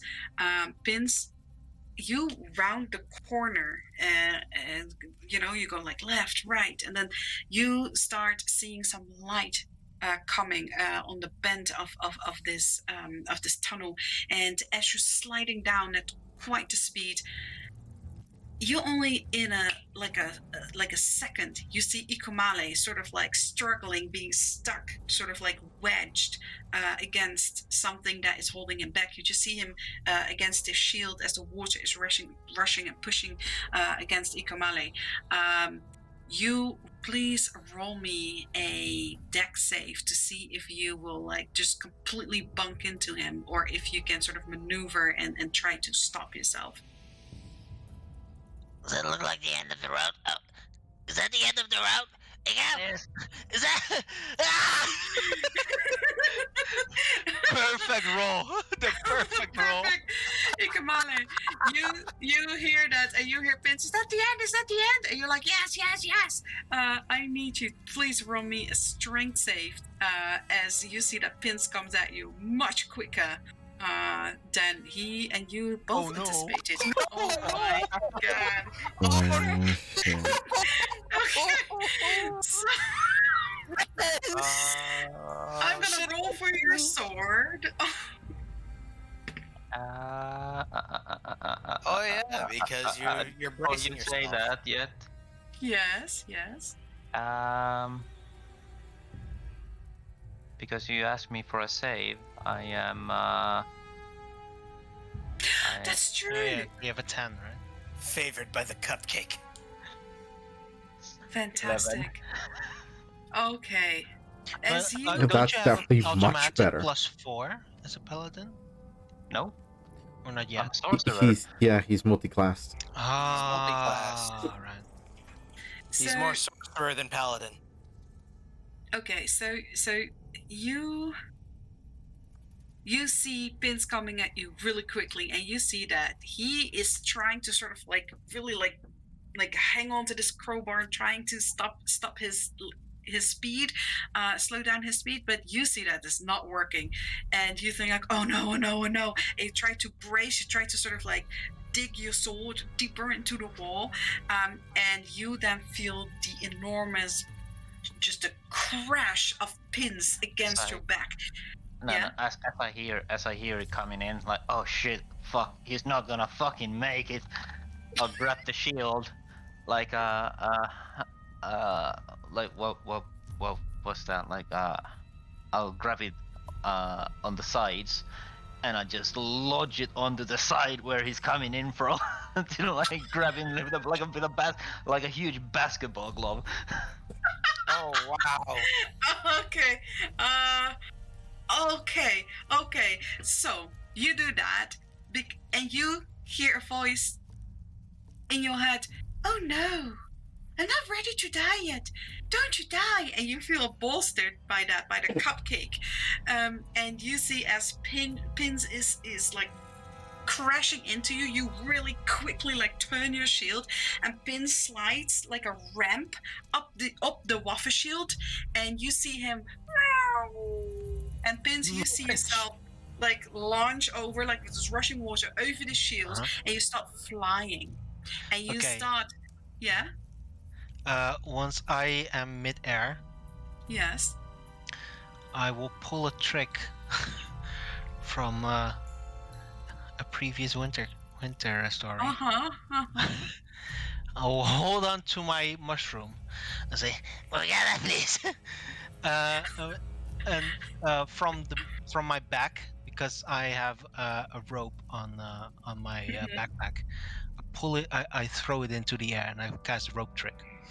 Okay, that is so cool. So, you save yourself, Ikamale, by sort of like launching him up, and Pins, you fly up and you start flying, and you see something, and your dream just snaps back at you. You come into this wide open space, almost as if you're flying there in slow motion now. You see the winding staircase. You see all these pipe ends that have their water rushing down. You see the blackness of how deep it is down there. You see how small the spiral stairs get. And as you think about how awful of a landing this is going to be, you do that thing. You take your rope, you throw it, and you do a rope trick. And as you turn and follow the flight of Pins, Ikamale, you see him sort of like throw this rope that sort of like becomes hanging in the air, and Pins disappears. You all hear like, oh no, Morgana, please. But it is really abruptly cut off for you, Klang and Gavokov. Oh fuck, he's gonna kill himself. I'm not speeding up. I'm not speeding up. Fuck, I don't Clang. automatically go into the area. The area just exists. I don't automatically go into the area. The area just exists at the top of the rope. The rope itself just hangs. Oh, are So you saying that you're just hanging on the rope now? Yeah, I'm just hanging on a taut rope in the middle of the air. Yeah, okay, I thought you actually went inside. Okay, so instead, Ikamale, you see this rope hanging from nothing, basically, and Pins desperately holding on to it, thinking, I wish I hadn't skipped arm day. No, it's unrelated, but those push-ups might be a good idea.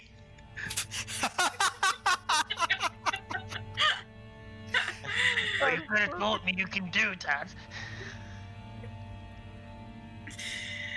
So yeah, Pins, you're hanging there. Ikamale, you hear, the heavy scraping of Clank's boots slowly making their way down to you, with Gavokov in the back. I'm not speeding up. I don't want to fall again. What? That's the end of it. What is this tunnel made out of? Stone? Stone, all the way. It's not like a metal pipe. It's actually like a cut stone, like Hold on, olden Clank. days sewer. I have an idea if this works. And he is going to cast mold earth. And That he's does gonna not work on cut stone. but it does say I can cause shapes, colors, or both to appear on the dirt or stone, spelling words, creating images, or shaping patterns.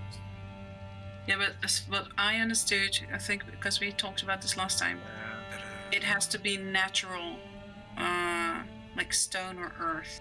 I think I do remember us saying something like that. Okay. Never mind. Yeah, no, keeps your magic in the back here. Oh, there's Iki up there. Yeah, you slowly start seeing Ikamale, who is now a bit struggling with his shield, and he's hanging there. Ikamale, what is your plan from here on out? You start seeing that Clang is slowly walking, and Pins is basically clanging at his shoulders, like following his footsteps. Okay. I see pins hanging from a rope. I see Kling coming down with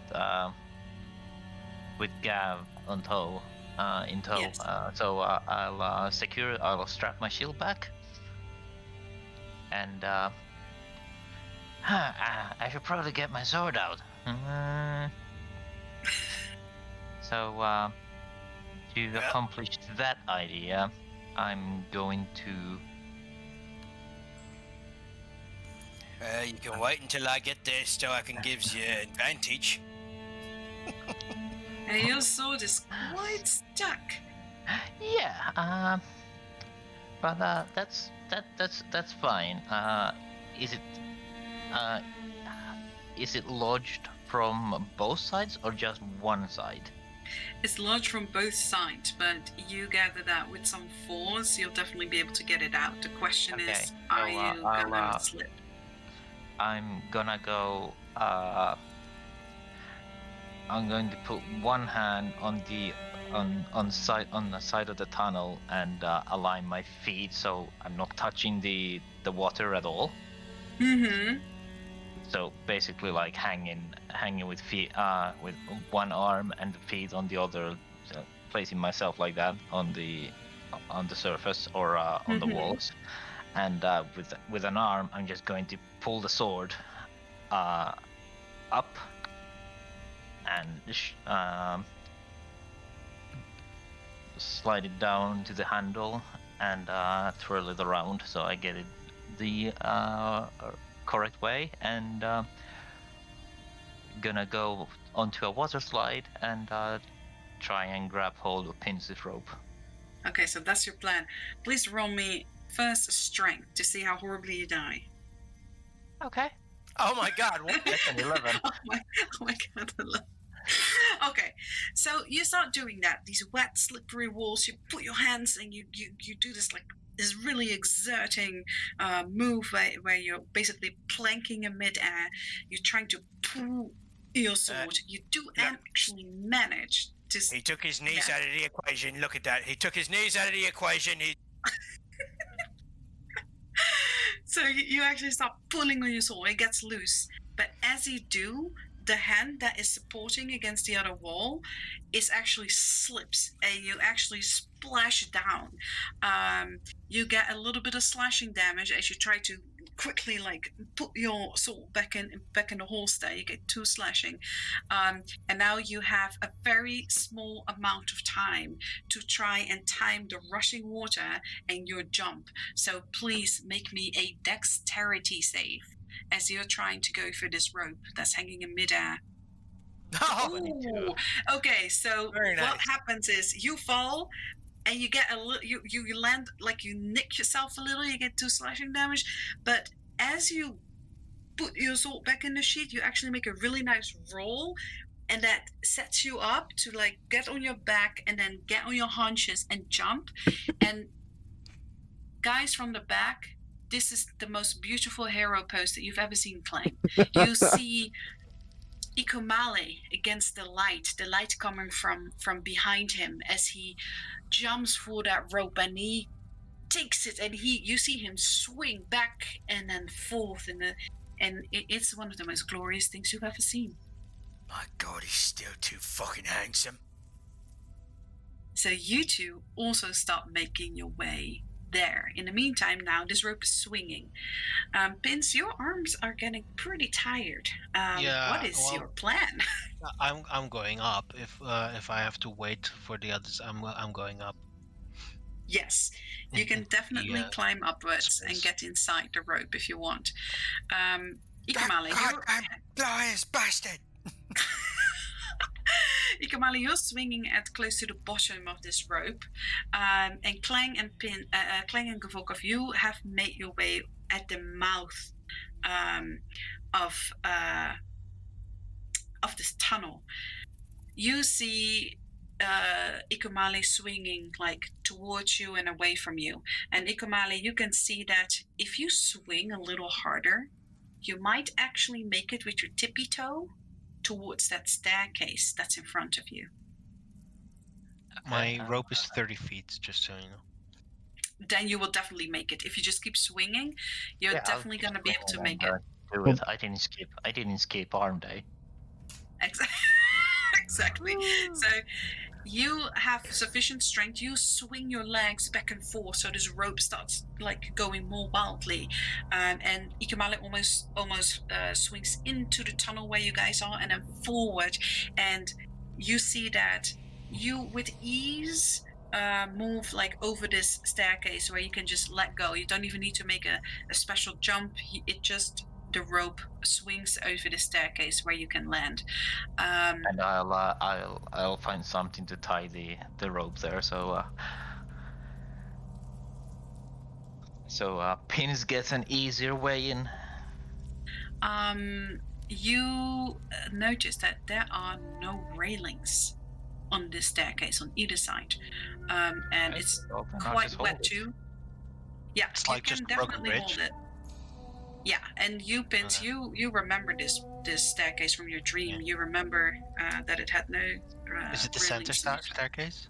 Yes, and where it is, there's also the hole in the center. Yeah. Yeah. Is that where we are? In the center? Yes. Oh, God, That's okay. no. On the you're on the outside of the staircase, between the wall and the staircase, not in the center. Okay, so Pins is just remember the staircase is not attached to the wall. Yeah, Pins just takes out the lens and starts looking, but you can go to the others first. Okay, so you guys see now the rope is all the way on the other side. Because there's a chasm between you, like where the mouth of the tunnel is, and where the staircase is. The staircase is quite some distance away from you, Clang and Pins, Clang and Volkov. Is there any way for us to walk down from here? It's just a steep fall. You look down, and Clang, it is so deep. God, sorry, Siri decided to chime in. It's okay. That's okay. It's so deep that you cannot even see where it ends, because it's also very dark. But it's just, you can just hear from the water rushing down there. It's very deep. Blasted rogues and their long dives. Pins, hurry up and gets over there, then swings the rope over here. You can swing the rope. Pins is fine where he is. You can both go first. No, because Iki's got the end of the rope. Iki's holding. Release the rope, Iki. Does it to the other side. I'll swing the rope to the other side. All right. So Ikamale takes a good swing, and the rope swings to you, Clang. You can easily catch it. All right, I'll grab it. Hey, Gav. You might want to hold on a bit here. You think it's a good idea to do both at once? No. He's just gonna Clang's like, you know what? No. No, it's not a good idea, but I don't want to waste any more time. Clang, you are very strong. So I'm gonna, because let me see what your strength score is. My strength score is 18. Yeah, you don't need to roll. So you make it to the other side, and just the same, you land on those steps easily. And How you now bad have the is? rope. How bad is Gavorkov pissing his pants right now? I have to ask, Xander. He's screaming the whole way through. He's like,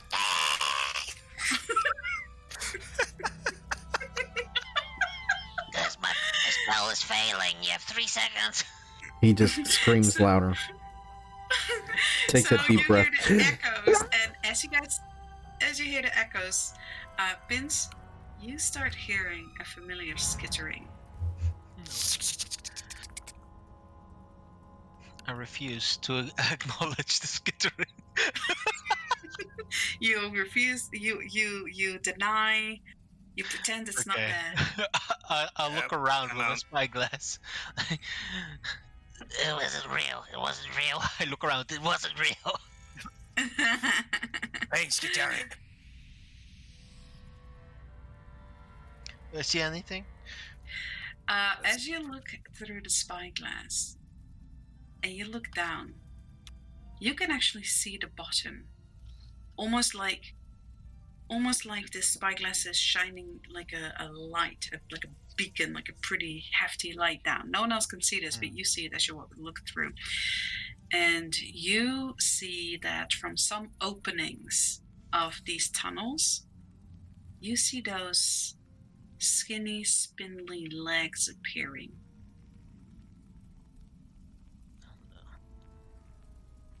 I There's some will. levels below you, but you definitely see those legs sort of tapping against the stone, almost like these spider legs that you've seen before, Oh, and shit. take grip. Okay. I will. Once the rope is released by Clang, Oh, it's already released. It's already Okay. released. I will slide down the rope and start swinging to the group. Okay. You get a little bit of that, that burn, that rope burn. Yep. But you slide down. Worth Actually, it you're probably at wearing the moment. gloves. But yeah, you swing your way and you get on this staircase. Now, all of you, this staircase is decently wide. You can stand with 2 of you on each, next to each other. That's how wide the staircase is. And it's a winding staircase, but it's wet and it's a little slippery. You see that water is actually seeping also down these stone stairs. Pins, as you get on the staircase and you sort of catch your breath and you look up, you once again see Wolf. He looks excited and he is kind of like how a dog does, like moving in front of you, looking back at you, moving back to you, and then back up, as he seems to be excited to be here with you. Oh. I'll release the spell as the rope goes slack. I'll coil it and put it back. Mm-hmm. I'm gonna need that, I think, again. Maybe. Oh, All You right. guys all start hearing skittering. We need to get a move on, guys. There's Like quite a bit of creatures. It comes from. It's hard to tell because there's so many echoes. But it sounds like there's a lot of things moving down there. there's stuff coming. Don't look down. Watch your steps, then. Yep, So- don't look down. Things are coming. Also, if I remember my dream correctly, try to be quiet. Gav, you can stop screaming now. Gav is still, so this isn't helping. You guys have been everything but quiet. Yeah. But Pins is telling you to be quiet. So, Pins, do you want to take the lead? Or are you following? Are you leading or following? I think I will say. I think I might have an idea where to go with this thing. And he holds up the lens. Mm-hmm. Okay. So you guys follow Pins. Pins, it's a very easy road. There's only one way to go, and that's up, because it's just a winding staircase. It just takes a while. You notice that, this thing is many, many stories deep. Yo. And you definitely didn't land in a place where you landed in your dream, which was close to upside of the stairs. Yeah, and you can see from the light that's coming from the top, that is a long way. And after about 5 minutes or so, as you start hearing that skittering coming closer and those echoes getting louder, you actually start hearing soft screeching, almost like little bat sounds, like really, yeah. You start seeing that wolf starts now hovering to the side. You remember in your dream it was much higher up, but he's now hovering between the staircase and the wall. You power lifters, remember to not skip leg day. Never skip leg day. Is it here, Wolf? Are you sure? You see that when he's excited, that strange like bluish glowing drool that he has is dripping from his mouth. All right. I'll make sure to look through the lens. Yeah. So as you look through the lens, you see that where he is hovering, there is a walkway. And as you look up a bit, there seems to be another tunnel at the other end of the walkway. This This is definitely lower than where you entered in your But dream. this might be a problem because I have to look through the lens to walk over it, but the others don't have the lens. That is something you'll have to risk, yes. I'm going to let me go first. Wait, what? There's nothing over there. Pin starts walking on air. So you see that Pins is looking through the spyglass and really like one foot in front of the other slowly as he's looking through the spyglass. You actually do see him walk over the air like an invisible bridge.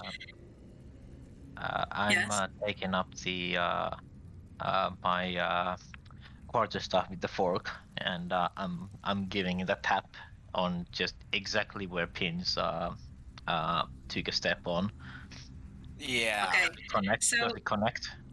So Icky, what you notice is that the moment that sort of Pins, which is really smart what it is, the moment Pins is looking at that specific space where he's standing, and when you tap, you actually hear a sound of stone. It actually connects. But the moment he keeps moving forward and his vision where the lens would actually meet the floor goes away, the stick basically drops through. So it seems that as long as he is pointing that that spyglass exactly where you want to walk, it exists. Otherwise, it doesn't. How far is the walkway? The walkway is about 10 foot. 10 foot. Okay. Yep. I will say, Hey, Gav. Yes. Gav. Yes. Are you saying this on the walkway or after you enter the tunnel?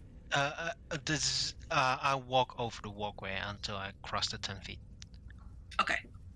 So you're kind of standing at the mouth of the tunnel, and you guys see Pins disappear through the wall.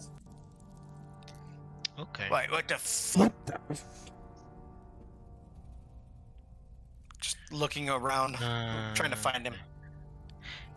Okay. If I stop looking through the lens, does a wall appear behind me? Yes. Okay. But when you look through it, it's not there. And you can look through it and look at the walkway, if that's your question. Yeah. Well, what I was gonna say, it doesn't work. I will just look at the party, well, in their direction, and look at the walkway so that it exists. I'll say, you guys are gonna have to trust me. You're gonna have to walk forward, straight forward. As he's saying that, I am using my quarterstaff as a guiding stick. And before I'm putting my feet No into trust it. at all. well, I mean, the common sense. I wouldn't say no Technically trust, but speaking, common we sense. can't see it. Yeah, technically speaking, we can't see it. So if he can tap his way through it, he'll be fine. Yeah. Yeah. And it's true, like you guys have to really trust in Pins to, get you guys safe across. Clang takes out his katana so that he can use it as a tapping stick. Absolutely, Grandpa. I mean, Gav, Clang. you know. What did you? Gav, you know magic. You know magic works. Sometimes it's only visible. You've seen through the lens yourself. Yes, speaking of which, Straightforward. Gav is going to activate. What's the name of it? Let me take a look here. Penetrating Yeah. gaze. Oh. Oh. Gav, you start seeing a walkway, very shimmery. I wouldn't say you see it as well as but it's very faintly in ghost, and you can only see it about a meter in front of you. But as long If as you you don't move, stop walking, I'm gonna throw you across the damn thing. but you see a ghostly sort of pathway, but you can only see it like 1 foot in front of you.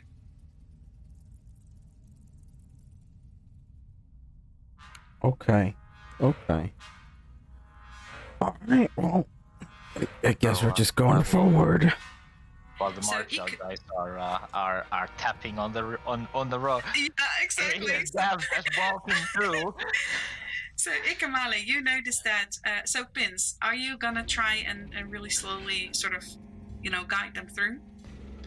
Yeah, as they're all in the middle of the walkway. I could do it right here. Making fun of me all these years. I could be the chosen one once again. Can we hear that again? Can we hear that? He's whispering to his mushroom. Roll me perception with disadvantage as you guys are really like sweating your ass off trying not to fall down. Okay, Ikamale, you're too busy trying to listen to the tapping. That was the wrong one. There we go. Oh, okay, 7. You're still just too busy listening to the 15. tapping. 15. You know what, Clang? You hear some soft whispers, and you do kind of hear what he's saying. You get the gist of it. Pins, if you actually manage to do that, I will come back from the dead and strangle you. Although he did come back from the dead yesterday. Yeah, that's true. That's true.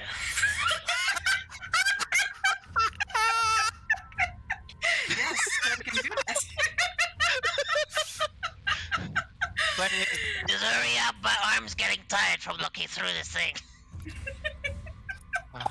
So you guys tippity tappity make it through. Ikamale, you made it through, and you've been holding your breath, and you sort of now also as you're getting closer, you see this opening in the wall, a tunnel, as if there was no wall at all, and you step in safely. And so do you, Clang. And shortly after, Gavokov, you by yourself can actually manage. And as you look in front of you, you also see this kind of archway that ends up in a tunnel in the wall. Oh, that's pretty nice. If you So, ever plan to kill us again here, at least do it before you actually starts planning it. No. Like a proper goblin. Don't get your whitey tidies in a bunch. I don't know how white they are at this point, but you guys. Wow. A premeditated kill is murder. If you just kill someone, it ain't murder. See, I was right. I don't know. You I saw you. guys. I saw you just walk. You had it. Oh my god! You have some magic, I love Gav. you guys. Could do it right here. I'll be the chosen one again. She go into quotes. So you guys make it through, and as the last one, which is Gavokov, steps through, you hear kind of like the grinding of stone, and when you look back, there's just a wall. When you look down, and Pins, you remember this from your dream as well. You see that same kind of faded red carpet that has kind of gold embroidering, and it looks like in its heydays, this must have been a very expensive, kind of luxurious carpet that's rolled out through the entire length of the tunnel, as far as you can see. But now it's almost threadbare. Is that I that's the right remember word, this guys? one.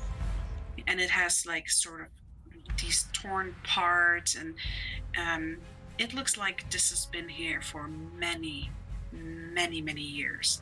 Yeah, You start seeing, yeah. this is Yeah. the tattered tarp. Yes, it is the tattered Mm. top, and you see that now, like further down the tunnel, you see a yellowish light. As you can see that there is these stone cut, sort of torch. How do you say the handles? Basically, you can like stick, like it has oil lamps in it, but it's cut out of the stone in the wall. Yeah. And that's still burning, which is kind of odd because it doesn't look like anyone has been here in an eternity. And in that dim light, you can see the end of the tunnel splits. You can see light coming from the left and the right, but you can't see beyond that. And you see that there are these crevices in the wall that have these really nice woodworked kind of cabinets that are now filled with books that have mostly fallen out, pages that have rotted, and the wood also that has started decaying. Scones. Right. Sconce, yes, thank you. So you see these sconces with the shapes of dragons, dragon heads, basically, and their mouths are open, and the flame of the torches comes out of that. It's pretty neat. Right. Let me see. I look around. Do I see? Do I obviously come across the papers and books? Yes, you. So you guys, as you move through this hallway, you see on each side of you, you start seeing. There is an alcove, some piece of wall, and another alcove that has these bookcases in them. So yes, you are passing through them. If any one of you look, you see that a lot of these books are leather bound and have kind of probably had really nice colors that faded now. And if you pick one up, you see that some parts in this on this carpet are also kind of like moist and wet.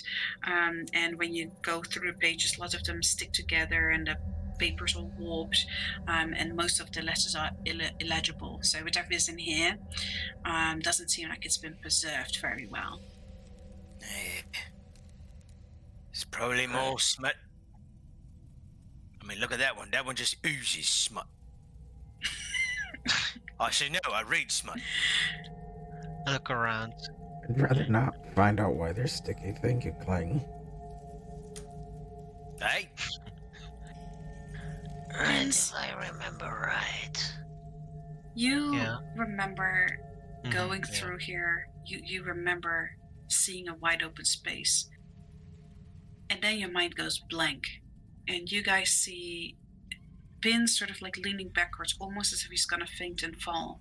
And then slowly sways forward again. And Pin's, your eyes go kind of milky. And it's like Pin's is almost sleeping while his body is awake. But he is walking forward. The moment, the thing that I was going to say is immediately what you, basically what you're doing. He's moving. He's moving. So you guys follow Pins. As you're behind him, you can't really see the expression on his face. At some point, he stops and he points at the left side tunnel. And you guys, he will let you guys pass in front of him. As you guys see that the tunnel now the ceiling gets much higher, and now you see really beautifully cut stonework and pillars, and you start moving forward, and it's almost like you're walking out on this balcony, like a stone balcony with this really nice cut out ridges, and it has like really nice carved kind of statuettes everywhere. It looks like whoever made this had done it with great care. And as you start moving forward and you move deeper to the edge of this balcony, and Pins, you're slowly walking behind them. You guys see a massive area, and you can now imagine all those floors that a winding staircase went up. That must be all kinds of different floors at this open space. You see all these balconies. You can see across there is many staircases that were winding up and down. It's very maze-like, like the gate tends to be. And you guys find yourself over here. Whoa. That looks really fucking cool. Hell yeah. And so I am going to just put Clang down for the moment to show you guys where you as a group are. So this over here is where you appear from this really big archway.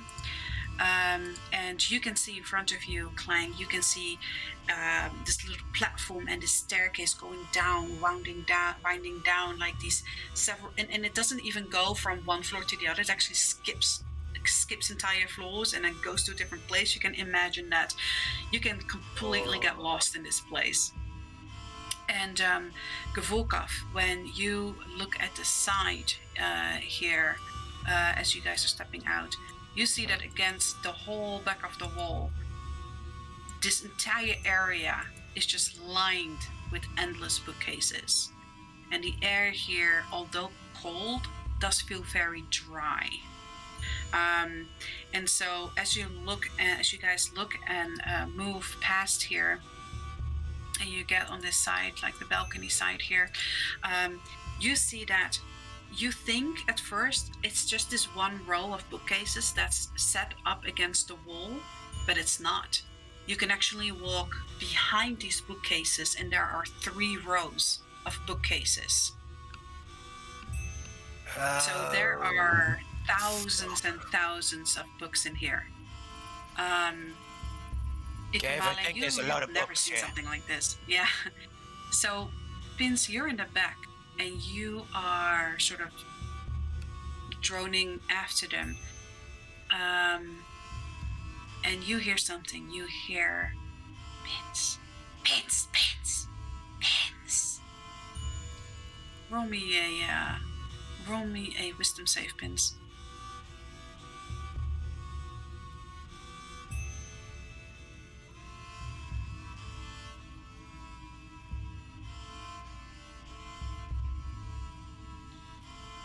Hello, my back. Oh, are you back? Yeah. Oh, hey. Sorry. What's the last thing you heard?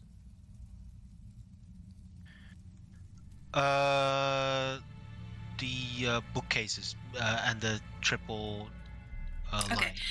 So you really slowly sort of shuffle after them, and you hear bins, bins, bins, bins, bins. And I need you to roll me a wisdom save as you're in that stupor still. 18. You don't know what's going on. You're standing in this place and you're struck with awe what this building looks like, and how deep must you be, and how deep does this still go, as you can see floors and floors down there. So what would you guys all like to do? It seems completely empty. It's quiet. You don't hear that skittering anymore from like scary creatures. You just hear sort of the cold wind moving through the building. Am I still in a daze? You are a little bit in a stupor. You don't quite know what's going on. You're just amazed. You've never seen this before. You're just, wow, what is this place? Well, can I act? You can act. You can definitely do things. You think this place might have an answer for Clang's curse? Focus. Focus, Pence. We needs to find the information about the Colospal. Lost. Kufokov, roll me a perception. Okay. All right.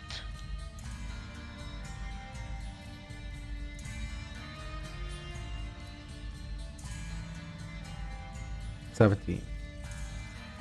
Okay, so as you are looking around and you're admiring all the stonework and the immense amount of books in here, you look up and you see that carved in the tops of the bookcases there are words, and it seems to be sections. And when you turn around and you look at the pillars, you see that the pillars have many words and sections on them with arrows and sort of like strange sigils that might indicate different floors and different pathways. But you do find some stuff that is farther down that way that seems to be about the unnatural. Okay. Okay. The unnatural is. Yeah, so seems to, from what you understand from the sigils, is it seems to be dealing in, unnaturalism. So perhaps things like werewolves and magic, those kind of things. I think I might have found which one we need to go to.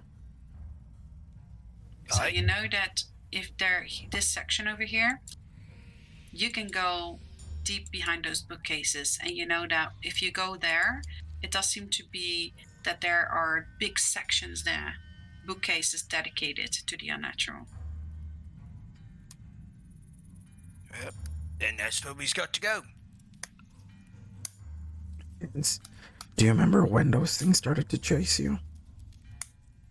Vince, you see Gavokov's mouth open, but no sound. And Clang, as you say that, you also hear nothing. Because you can hear the strain in your voice. You feel your muscles contract as you're speaking. Same for you, Gavorkov. But there's no sound. I can't hear my own voice either? No. Do I see them speaking, but no voice? Yes. I give a clap. No sound. No. Pins, you hear again. Pins. Pins.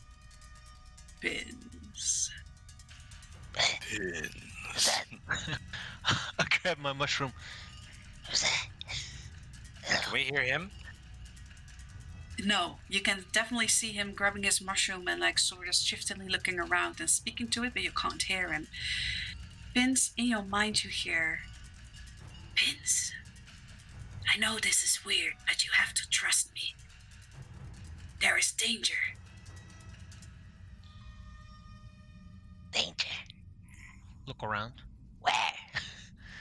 For a moment, you feel like being watched, and you instinctively look up there to the balcony over there. But when you look there, there's nothing there. And you hear the voice that sounds familiar, strangely familiar to you. The voice says, "Look, trust me. Use your spyglass. Look at the balcony over to, like, right ahead of you, as your body is facing that direction." I'll look. You slowly raise your spyglass and you look. And to your horror, you start seeing these weird draped beings.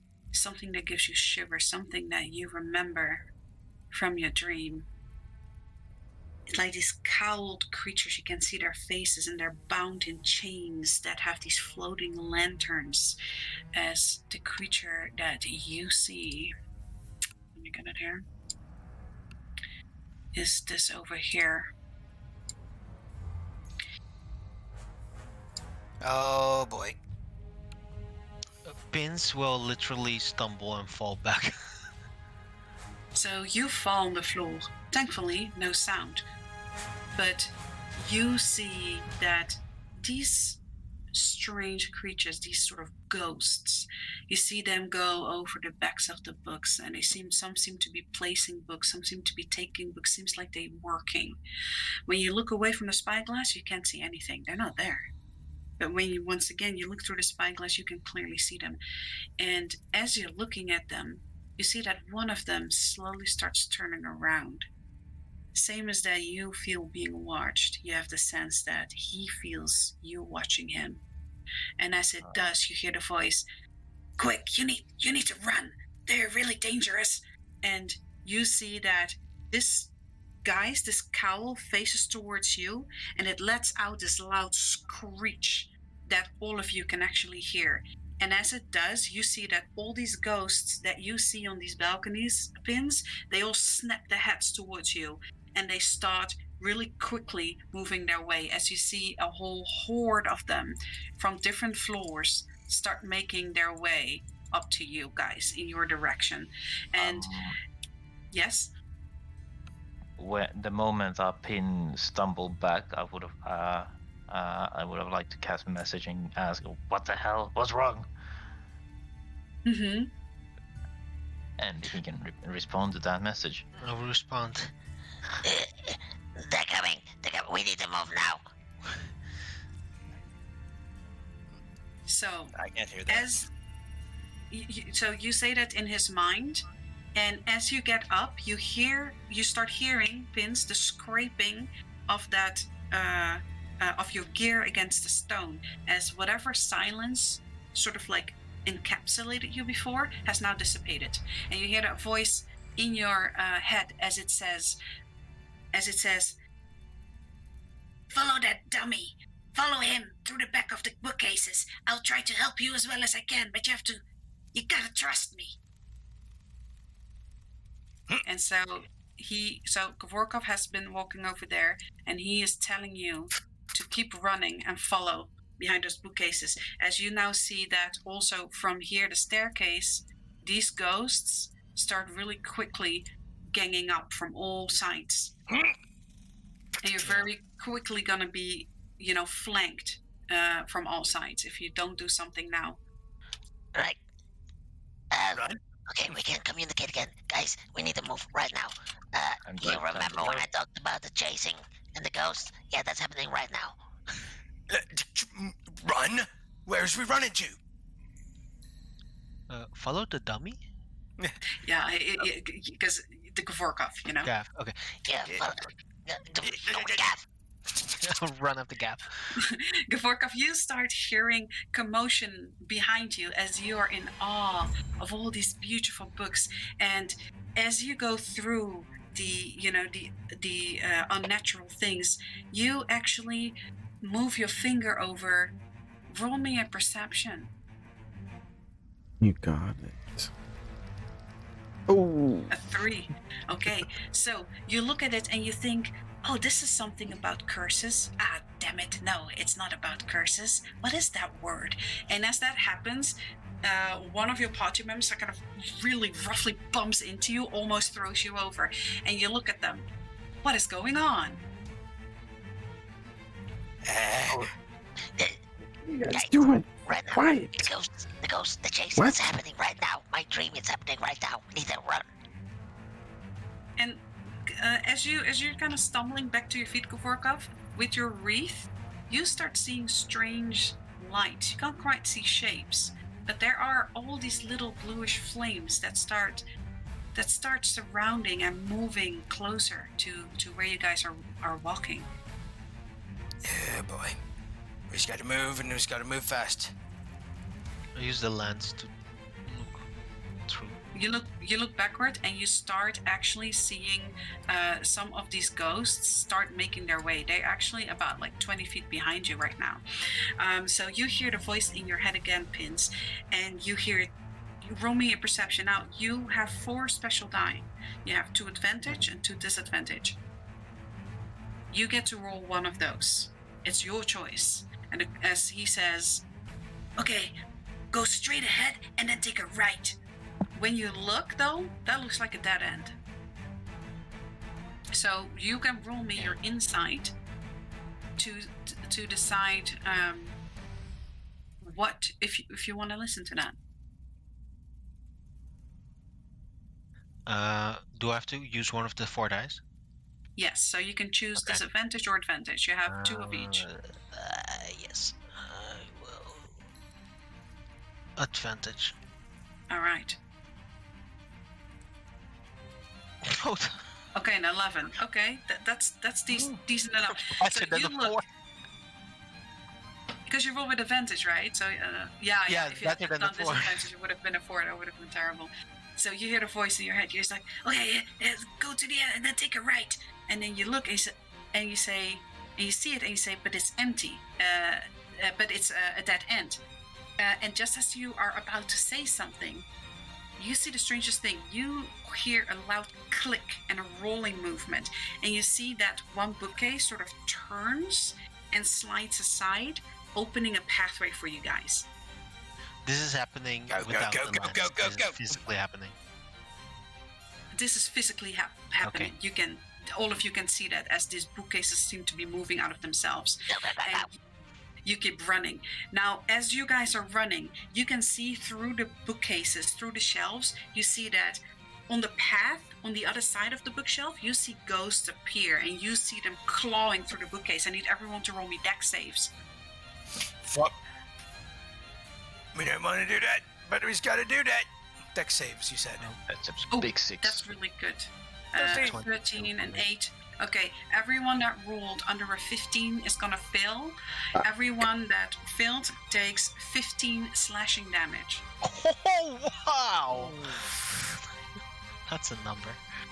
And so you see all these claws, these ghostly claws going through, and you see these strange lights, these lanterns, and you hear the clinging and the scraping of these old chains, of these links all scraping over each other.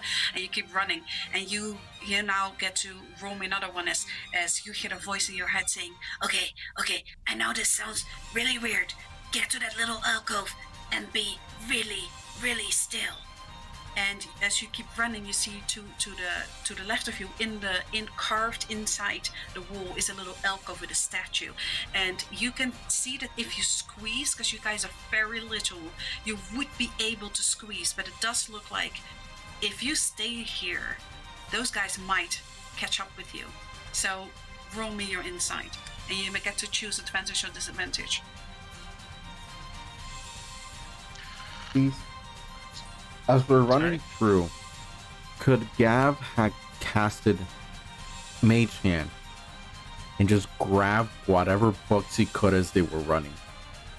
I'll Just say you random can do that. books everywhere as he's running. Yeah, yes. How much can your hand 5 pounds. carry? 5 pounds? Let's see. Roll me a 1d4 plus 1.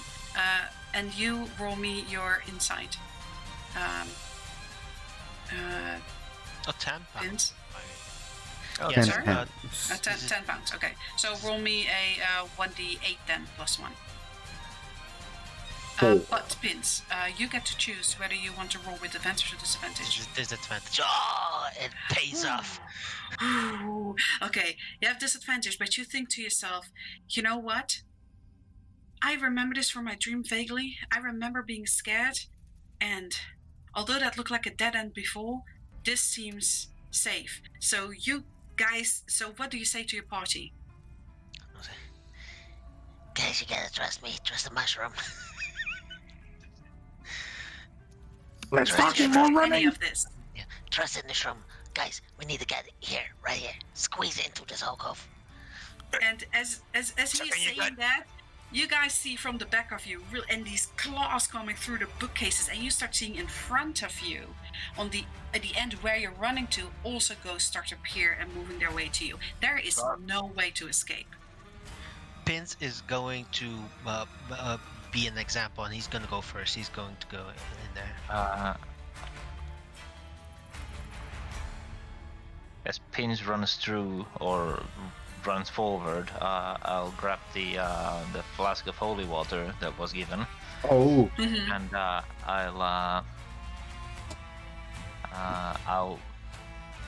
I'll toss it up, draw my sword, and slice through the flat. Cool. That's an amazing scene. Okay, yeah. So as Pin starts squeezing like next to the statue and behind the statue, you see Ikamale like toss up that potion and it slashes through it. You hear the glass shatter everywhere. You see that some of this splattering, some of these droplets, they fall on the arms that are trying to reach for you, and you hear a very audible like as it cinches the skin, and you see that hand really quickly retreat and scream. But as they scream, you see that the like a force, the books in this bookcase all get like slammed off, like a tornado just ran through it as this scream is starting to deafen you. So I need all of you to roll me a con save, please. All right. So gets the con. Just shush. 16, very Really good. good at 19, very these. good. God damn it. Sorry, Well, that's okay. a 20. Yes, Kling, your ears pop. You know that feeling like your ears pop. Yeah, You're I not know that completely- feeling. Yeah, you're not completely deaf, but it definitely pops, and all of you start feeling like almost like your skin getting torn from your face, as all of you take a psychic damage here of, let me see here, that is 7 psychic damage. So you definitely see that hurt them, but it also had a very devastating reaction. What are you guys doing as ghosts now start moving in from behind you and in front of you of this pathway? And you also see now that a lot of these books now are tossed out, and you see that some of these ghosts are trying and scrape their way through these shelves to get to you. Are we okay? I'm doing what Penn said. Get in the alcove and shut the hell up. You said. Okay. So you guys are sort of squeezing in that alcove, like behind that statue, and you hear that voice in your head. Pin's just like, wait. And as the last one of you sort of like steps in that alcove starts to turn. And you find yourself on the other side of the wall.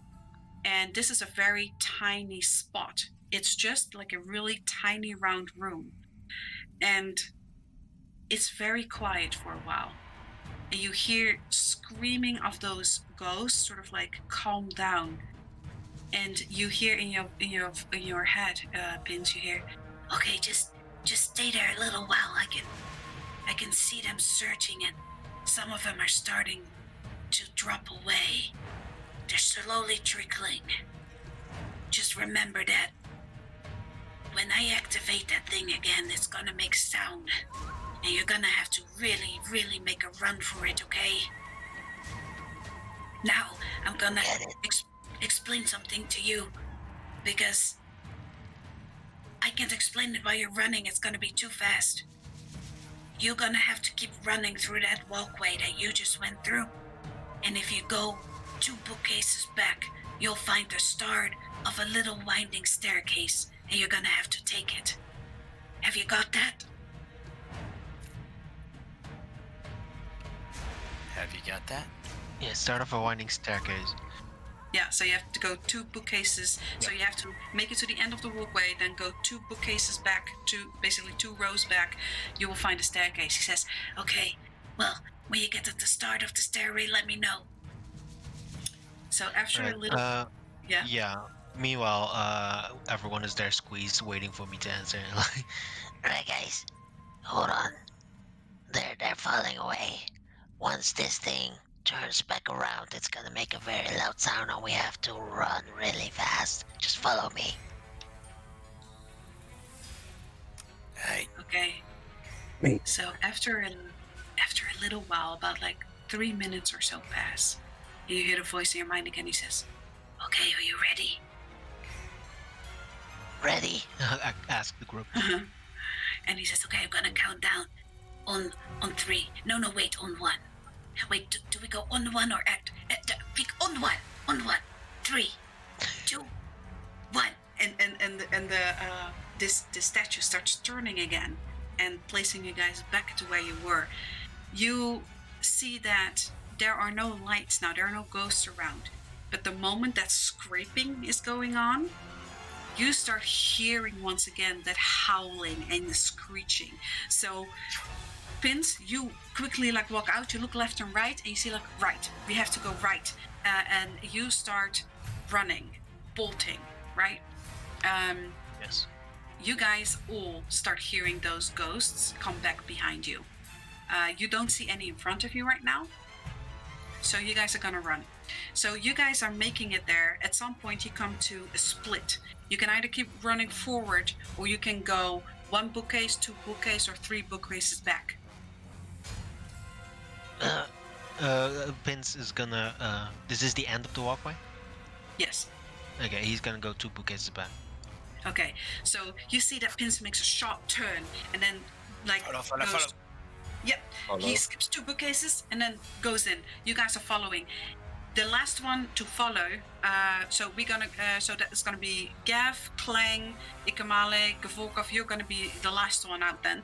As you turn that corner, you see ghosts start appearing from the other end of the walkway again that you guys would have run to otherwise. You see now ghosts start appearing, and the moment that ghost spots you, it lets out a really high screech, and once again you start hearing a response screeching from all over the place, as it's like almost like a warning signal where they all start calling each other to a certain place. So you guys start running. Pins, you make it. You start seeing those steps, like wooden steps, and it's like a winding staircase, a really small one. You can only go single file. But you guys, when you move over there, you start making your way. So you've been all the way to the back, and you start making your way to this balcony over there. As you have made yourself up this walkway over here. In the meantime, you guys can do actually, like, of course you can try and like take a book, but if you lag behind, these ghosts might actually catch up with you. So you get to this balcony. Pins, you for a moment don't hear anything. You hear yeah.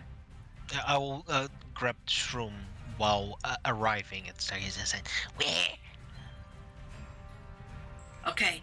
As he says it, okay, listen. This is very important. You have very little time. And you guys see in the back of you, these ghosts start piling up. They're ignoring going over these staircases. They start floating up. He says, do you see the statuettes? Do you see the statuettes? Yeah. On the balcony, you know, like you see each of those statuettes here. He says, you gotta do with me. Go to number 3 and then turn it twice. Okay, are you ready? Yeah. And he's waiting for you to go I and do that. run ahead. Okay. To this. Sorry. Yeah, to the statuette. Yes. Okay, so and he tells you to turn it twice, and you hear from over there, while you're doing that, a similar grinding, almost like you guys have to do it in unison. He says like okay, number 5 once, and you know, you run to number 5. As this happens though, guys, these ghosts start piling up.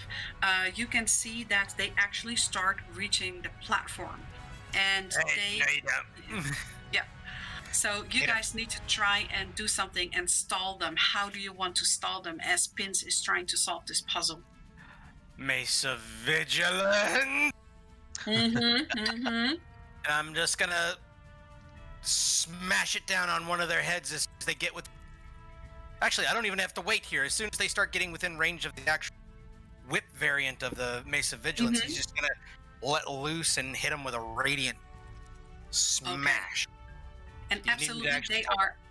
Yes, they are in range. As Pins is starting to run to this statuette over here to turn it, you see that one of these ghosts actually flows up here, and you see through the railing it actually starts to go for pins, and so you take your mace and you smack down on that arm, and it screams in pain, and as it howls, the other ones that are on the side, they also start screaming, and once again you guys are almost being deafened. Pins, roll me a wisdom save to see if you can actually focus on what the voice in your head is saying, to not jam the process. You can roll with a disadvantage or an advantage. Okay. Right.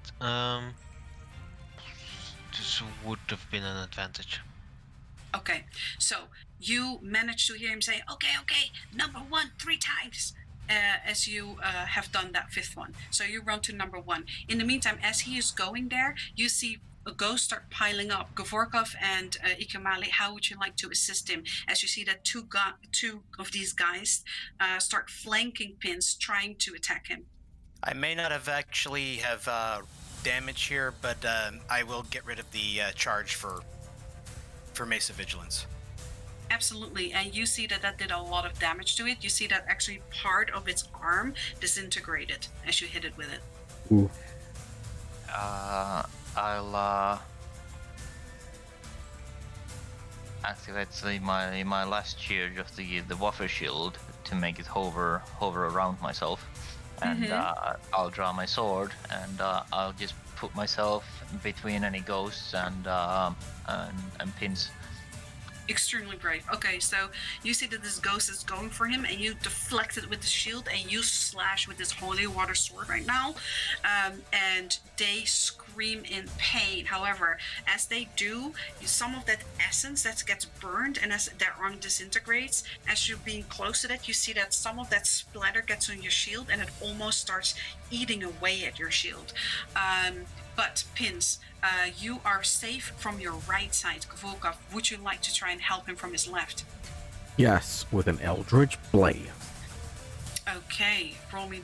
You don't have to roll that. You shoot your Eldritch Blast at it, and you see that the ghost opens its mouth, and it kind of connects with it, and it looks at you in anger, and it actually starts flying over to you as it gets ready, raising its hand for a large gash at you, Pins. After you've done that, he says, "Okay, two times." Hear that in your... Sorry, Gav. Busy. And as you go there, as you guys are helping Pins, and as he is turning this, Pins, you feel this one is stuck. This one is really stuck. You're gonna need help. Someone needs to assist you. Help. I'm right next to him as he calls out for help. I'll just I'll give him a hand. Okay, roll me a strength with advantage, Pins.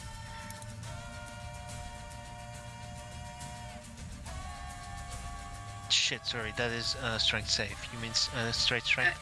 Yeah. 14. Okay, so together with Ikumali, you manage to sort of like get this thing loose as it starts grinding, and you hear the echo of that same grinding from the higher balcony. And as you do, you feel it click, fall in place, and all these statuettes sort of sink into their platform, and behind you 2 doors open. Ikamale, as you have turned around to help Pins, you do get slashed in the arm on the side by one of these ghosts, doing 10 damage to you, 10 slashing. He even gets hurt beautifully. So, but these doors have opened now behind you, and he says, you hear in your head, Pins, you hear, "You just gotta be really, really, really quiet in there." Okay. So these as the click goes, these he's heavy doors open. Yeah. Appreciate it, Nico. Guys, come on. and I sprint towards the doors, and I slow down as everyone is behind me, and I say, Okay, we're gonna have to be really quiet now. Right, shutting up. Okay, so all of you, so you see these doors start opening, and they stop at a really, like, only ajar. And as you guys move in, it immediately starts closing behind you, locking these spirits out as they angrily, you hear them scratching against the walls. And whatever they are ghosts for, whatever is in this wood or stone, they don't seem to be able to get through it. And after a while, you hear that hissing and screaming start once again quieting down, and you hear that sort of trickling away. When you turn around, though, you're in a dark sort of mid hallway. So you have the doors behind you that you just move through, and then you have those same kind of double doors right in front of you. And once again, sort of the silence comes back, where you just hear sort of the dripping, no more screaming and howling. Do you guys want to roll a stealth before you open these doors? Yeah. Can I assist Clang? No, you don't have to Absolutely. because of the. That's true. You don't roll with disadvantage because you actually bought the gear from Finley. Mhm. I got Finley's gear here. He's a miracle worker, even with. But you still roll straight, right? Yeah, I roll straight. Yeah. Yeah. So Yeah. can I still give you the help action? How would you want to help him with stealth? How is the floor? Is it I like? roll with disadvantage. Oh, you roll with disadvantage? Yes. Yeah. Okay, You'd be so better to yeah, help him. I'll yeah. So how does the floor look? Is it like wet? Like It's no, it's actually really dry. It's made of stone, but it does have carpet. The carpet is in some places still really intact, so your footsteps will be soft. But there are holes. So if you would stick on the carpet, you will do okay. Like I'll give you that's a what plus I'll 2. attempt. I'll Yeah. attempt to help him by guiding through to the carpet. Okay, so you get a plus 2 on your roll for anyone who has disadvantage. And it will be a group roll, so a total of all of you. So we all have to roll. Yeah. Regardless. So 10.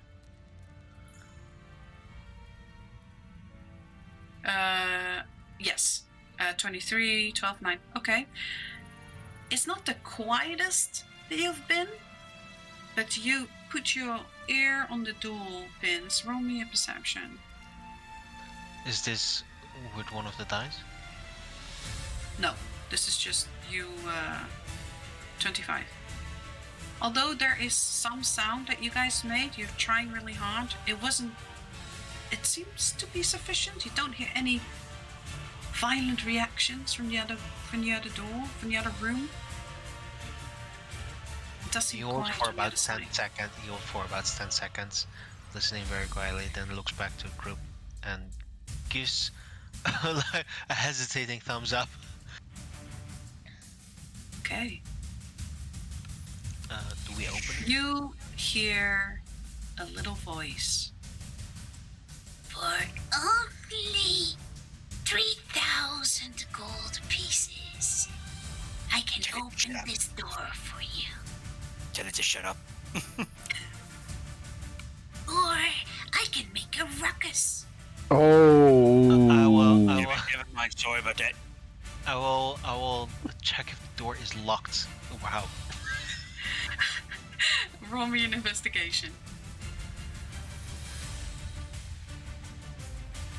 You look over the door, you don't immediately find a lock, but then as you step back a little, you see that there's not just a lock or a keyhole.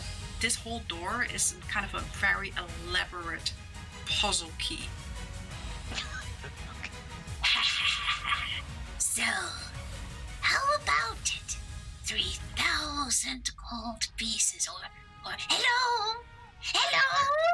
Can anybody hear me? I punch my pocket. Ow, that was unnecessary.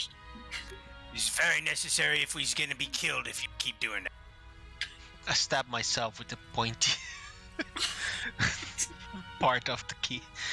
Oh, blood.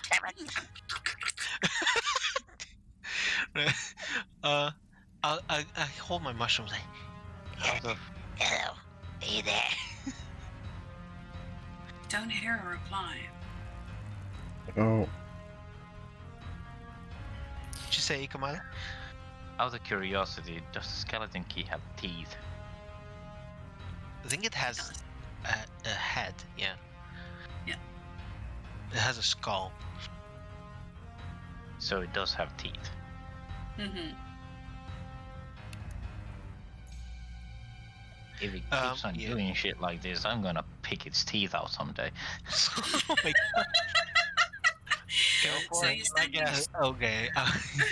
you're standing in front Accent, of this yeah. door, and you see that at first it seems like decoration, like it's like copper inlaid in all this wood carving. But as the better you look, you see there's all these rotating pieces. But you also see glass vials with some kind of substance in it. And can anyone please roll me an insight? Anyone who is looking at this door and thinking, what are we gonna do? But what I was going to suggest is two things. First of all, Ikomale or Gav, can you make a light so we have color? Sure. Oh, I mean, what a smart idea! My God. Second of I'll all, draw my sword and I'll ignite it on fire, and I'll also look at the door before. Oh my there god, will they're be a not all reason. gray. One is green, Blank one is stare. blue. It's all a green wash now. Yeah. I don't have a Um, light spell, so I feel like we're in the Matrix right now. Everything is green tinted. Yeah. Wait, do I have any more? Did I dump those? Alright. I think this is your turn, Gav. This, You're the It's brains. got a torch. the sword kind of has a blue tint, so it goes into a mixture of green and blue. so brown. Okay. Jesus Christ. So it's kind of like a teal-ish color. You do see, if you would have to really concentrate, but you can see some differentiations in color, but everything does seem to have a little bit of a teal hue to it.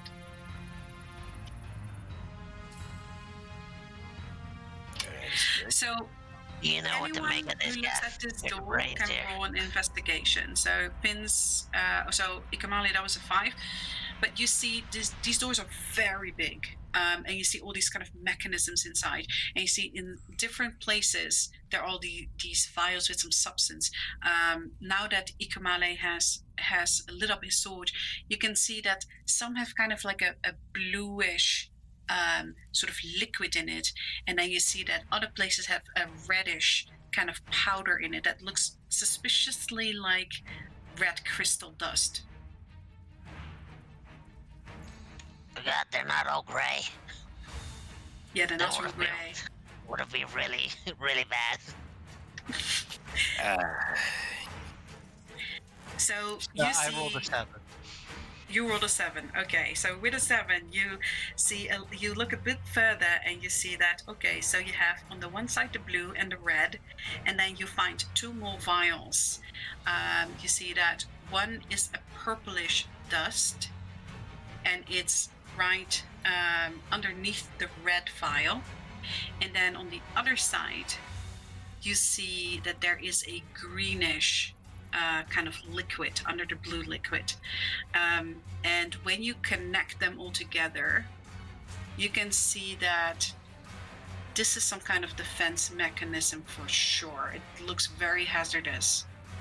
Okay, So I when you don't- go and start winding things, you might actually end up doing something terrible.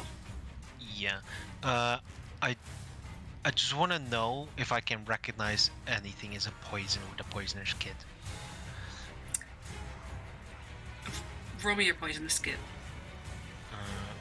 And roll me an intelligence. I'm proficient in medicine. Can I help? Yes, I'll say yes. Roll me in with advantage. I don't want to learn about the mechanism. I just want to know if we Yeah. fuck up, if it's gonna be poison. Okay, so when you get a bit closer to that green vial, you see a certain reaction in that vial that you recognize. And you know that when this substance gets in contact with any other kind of substance, it can result in several things. It can result, depending on what it connects to, it can result in an enormous explosion. It can result in a gas cloud that will suffocate and poison you to death. And it can also result in something that will stun you to a point where your muscles get so tense that it will eventually kill you.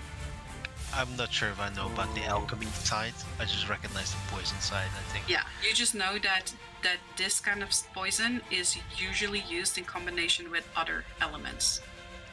Alright, this green stuff. It's a poison. If mixed with other things, it can be extremely, extremely, extremely bad. So I'm insightful enough to leave this to Gav. Gavulkov, are you there? Yes, I am. Do you want to roll an insight to see if you can add anything useful to this? I never roll well, but maybe today's my day. Nope.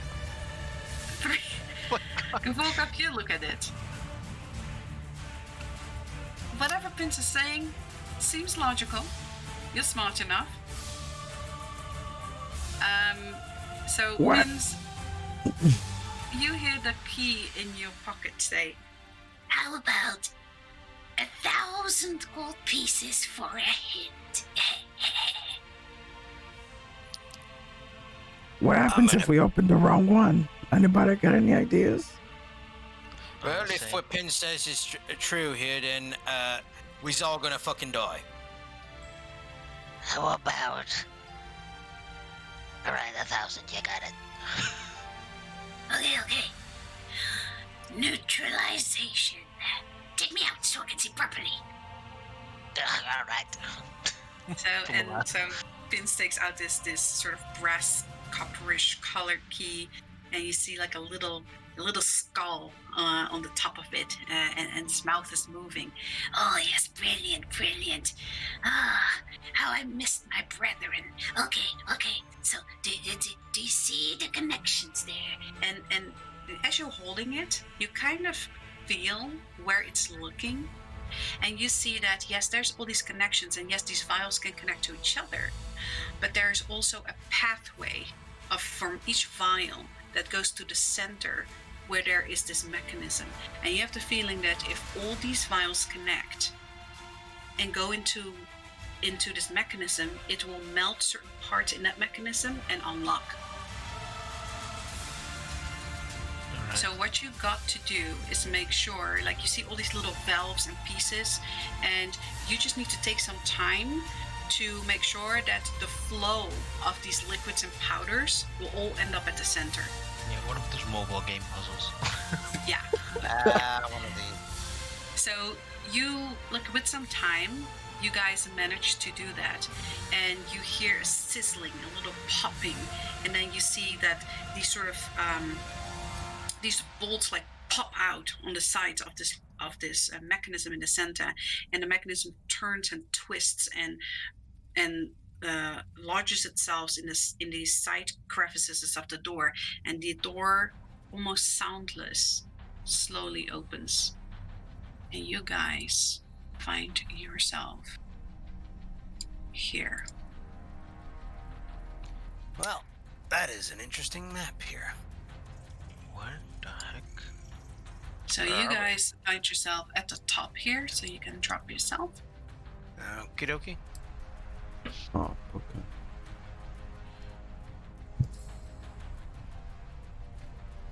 So you guys are standing in this little hallway right in front of a step, like some little steps, and as you look farther in, you can see flickering of candles. It's much drier in here. It's not even cold in here. It has a decent temperature, and you see that the bookcases here are very decoratively carved. There's no rot on them. These books, from far as you can see, look pristine. All of these, so all these over here, are bookcases, like double-sided bookcases, and around these pillars over here are all bookcases as well. And as you look further, you see this sort of dome here, a half circle wall, also all bookcases. You just see bookcases everywhere. Galore. And you hear this voice again in your head, Vince, and you hear, Oh, I can finally connect to you again. Did you manage to get to the other side of the door? That... Yeah. We, Okay, remember, be quiet. Whatever you can do, just be quiet and listen to the moans. And Pins, as you're paying attention, you start seeing some shimmering and something moving closer to you. You are the only one that can see this. Can you see this over here? Can you see me move this? Yeah. Yep. Okay. So I'm gonna move a bunch of those. That's where God. you see specters. Okay. Okay. Yes. Okay. How may I help you? Just a whole bunch of Joshes. oh my god. Uh, Run away. They're mindless. Mindless completely. but that is where you see things moving. As I take a deep breath and I open up my senses, Mm-hmm. divine sense. Okay, yes. Chris, how do I fix it so Ikamali can see that too? I think Okay. you can add it. Yeah. So open up the sheet for the tokens. Hit Yeah, edit. And then Uh, in has control, you'll see pins. Is controlled by and can be edited bit and controlled by. You'll see pins, right? Yeah. Add Ikumale to that. Can I just add? Because I can take it away, but You should be able to just add if you click in the. oh, And- right. yeah. Okay, yeah. I see. Okay, so Kamale, are you able to see like little light dots on the thing now, Kamale? You can Like see one. here. Yes. I tap into my blood status and I feel nothing. So you should see it over here, over here, over here. You're in the here. wrong layer. You're fuck me. being on the wrong layer. But also, I only see one. Oh no. No, I only see one. Okay, let me just for a second update this.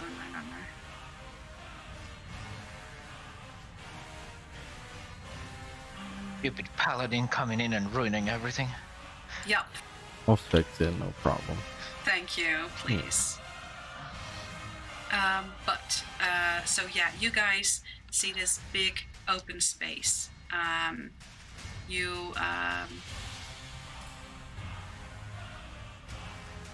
I was told to listen to the moans. Yes. So as you do that, as you focus on that, you start seeing these bluish flames in the distance as they come closer. And as they come closer to you in certain vicinities, you actually discern them as those ghosts. They don't seem to have noticed you guys, as you guys are being very quiet. Ikamale, as you also use your presence, you also see that shimmering. And the closer those things get, you see them as also as a bunch of ghosts. So you know that you have to be very quiet. There is that big platform up here. There is bookcases here. You can see that there is like sort of doorways there and there. You do know that you need to find information. So this is a little bit of a game of, Don't get caught. don't get caught. Try not to, try to avoid the ghosts. So as this is happening, Vince, God. Stop adding them. yeah, don't put them everywhere.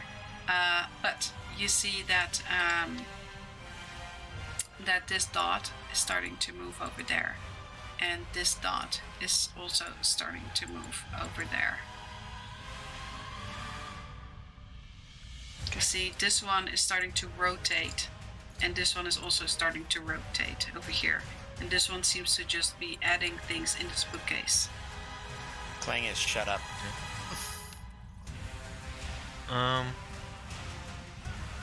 I will say to. Do I notice that Iku can see them? Because I don't think Divine Sense is like a whole. Yeah, no, you have no idea that Ikamali can see this. Yeah, I will say to. Actually, One of them- Kamal is right one next of to the- me. as one of them just moves, I'm just looking at it. Yeah, but I'm looking at them too, so I'm not looking at you. Yeah. But yeah, I will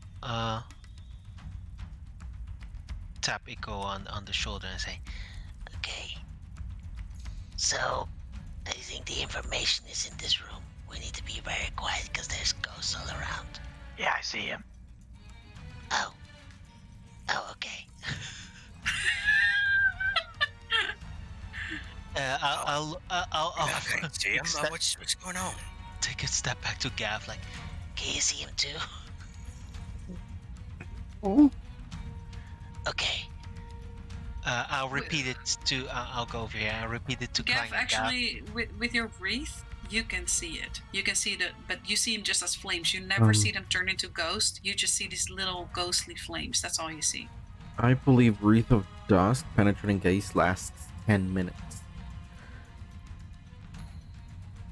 Then that's gone by now. Yeah, sorry, that's gone by I now. will repeat it to Clang and Gav that the information that we seek is most likely in this room, Mhm. but there's ghosts around.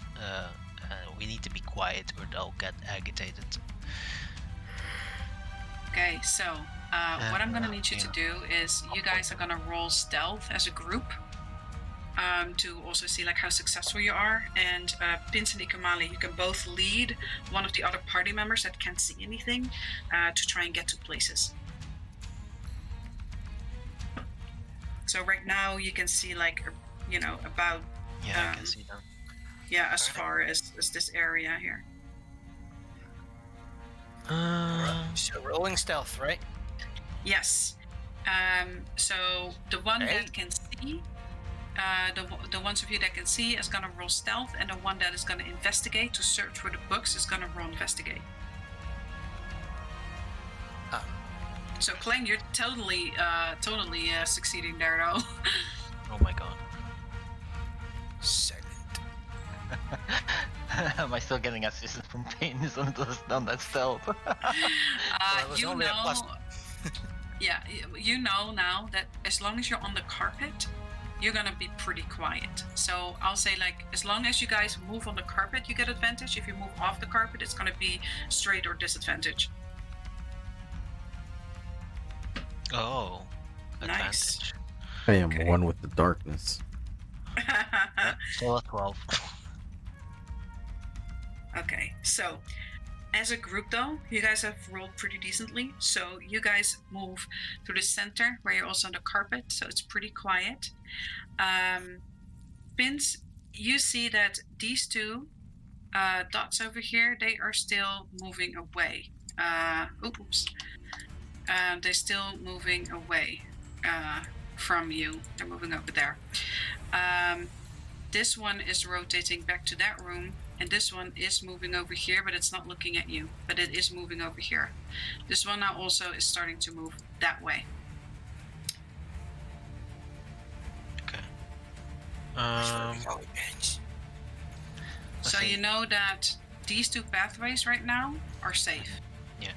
I will say, This bookcase over here, this long one, and this one, just this side, are safe. Alright. I was looking for the book then. And because you guys are doing well and two of you can actually see the ghosts, I'm gonna give you guys an advantage on investigations to find books. Alright. Then So- I will investigate the books then. Right, guys. You wanna look for the books? Yes. 15, Clang. You start looking. You do not find something about wolves, but what you do find is something about curses. Yoink. Put it in me sphere. All right. We'll read it later. Yes, and 19. Gvorkov, you also do not find something about wolves or colossi or the god of right, but what you do find is a strange book. It has a unicorn on it. A strange book that has a unicorn on it. Yeah, Okay. it's very elaborately made, and it really pops out, kind of like the spell book that you've been licking this morning. Is it within Um, hand's reach? Within Yes, arm's it's reach? right there. It's right where Okay, you're he'll take standing. it. Unicorn Unicorn tears tears in at you. you. That's what it's called. There, it's canon. Let's see. Who else is rolling investigation? I'm helping with stealth, so I don't. Oh, you're helping with stealth, right? So that means that Ikamale. No, yeah. So you guys are gonna keep an eye out. Okay. Yeah, I'm so, keeping an eye out. Yes. So as this is happening, you, Ikamale and Pin's both keeping an eye out. Ikamale, you see that a ghost starts turning the corner over here. Pins, you see that from around this corner, this one, starting to move to this bookcase over here. I will hold Clang's hand as he's raffling through books. Mhm. Stop. I'll just hold him and just freeze and hope that he mimics. Okay. He's not moving. So- He's not moving. You see this ghost is actually just putting, again, like having kind of these books under its arm and moving down the bookcase, and then it starts moving its finger. And right where Clang is, it stops. And it sort of like puts its fingers between two books and it starts like shoving them slowly aside. Clang, roll me. Duck. Yeah, you duck. Okay, roll me a stealth to see how quietly you do it. With advantage, because I'm right. 21? Yes. Yes. 21, fantastic. Okay, so you hear a sort of like a.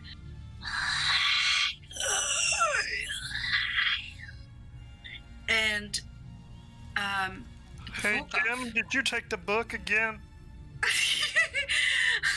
Volkov, you hear in a strange kind of primordial language. You hear, where is it? Where is it? From where am I hearing this? You hear that coming from over there. Okay. Okay. Oh, man. So, Up, up. Ikumale, you start seeing this one over here, this dot over here, starts moving more this way. It's not going to be long before it will be able to see both of you. You're pinging something on a different layer again, because I can't No, see. I was couldn't see just anything moving on it. pinging. I was just moving Okay. it. This one over here. Which one? So this Which one is this one over here. Which one This- over here? I can't see anything moving. Okay, sorry. Yeah, I This one don't over think- here. Yeah, I know. I can't see I anything. want- I, I wanna I see absolutely anything here. can't see anything, so you guys are on your own. It might be You on know the what? GM layer that you're putting the token on. Okay. You need to drop it to the token Uh, layer. The real invisible one. Yeah. Yeah, that's the real invisible one. Okay, This now we one can over see here. it. We can- Okay. There we go. Yeah, now I can Fantastic. see it. Holy crap. Okay. I'm this close to just revealing all the things. No, but, no, no. Don't you dare. But this one is starting to round the corner, and it's not going to be long before it will be able to see past this pillar and see you both. So you're going to have to move if you don't want to be seen. Okay. Yeah, we gotta go. Sit. Where's the monsters? Right behind the pillar. Moving, why are you standing still?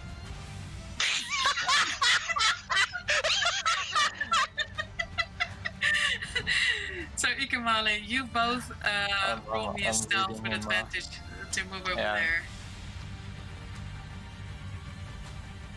So, since you're higher up, Ikamale, as you start moving forward, you look past this pillar over here, and you see these two flames here.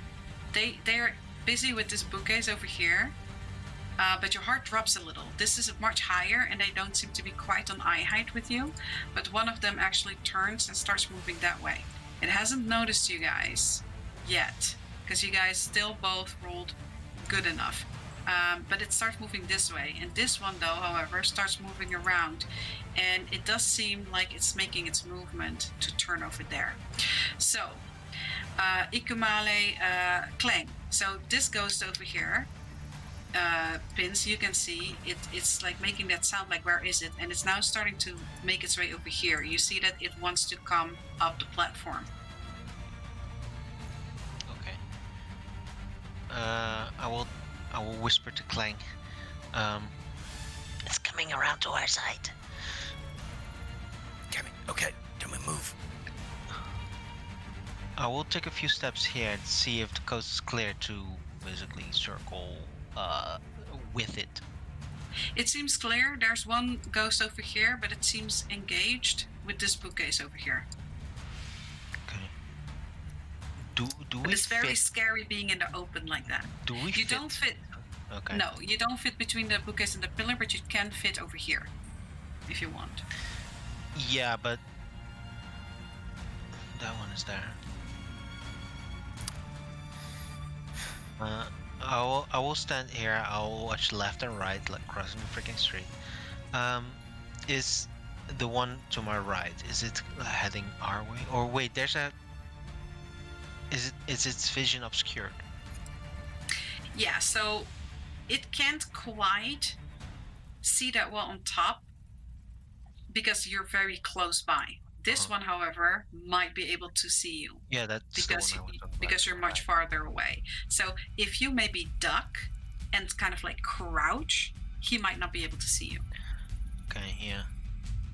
I'll first start just kind of shuffling over here, then see that one, and immediately go down to crouching height, and Okay. and like do a hand motion to Clang, like to get down. I'm already following you.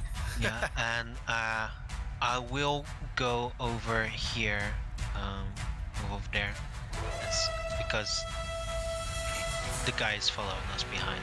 So Yes. Okay, Clank, as you move past this bookcase over here, like both these actually, roll me an investigation with advantage again, please. Okie dokie. With advantage of the investigation. 19. 19. You find two books. They have the same kind of cover. They've been put together. And when you look at it, it has a tantalizing title, and there seem to be 2 volumes of them. You got yourself some ancient smut. Oh! Gavulkov. Can I resist Yes. the urge to grab them? You can definitely grab them. You can grab them. The question is, am I going to be bringing more problems on us here? Not at the Keeping my moment. level. Not at the moment, Okay, because I'm Vince is guiding you. grabbing both of those, and I'm ducking behind the shelf with pins. Fantastic. so we have a tiny break here, and I look back Yeah. and see that we're fine for the next 5 seconds. I look back at Clang holding a new book, like, Is that it? Yeah, but it's something for me later. Ugh. If you weren't wearing armor, I would slap you on that. Gavulkov, as you also Yes. being led by Ikamale, and you see this bookcase over here, please also roll me an investigation with advantage. Advantage, okay. Careful on that. 25. 25. Okay, you want to go for you see something very shiny. You see, like, this whole cabinet is filled with scrolls, and you see one that looks very fancy, has like this gold, like handles and stuff, and you want to go for it, and Ikamale stops you. Goes to the side. Yeah, there's a ghost right behind it. So if you move something there, you will see it. So instead, you look over here, where you also find some scrolls.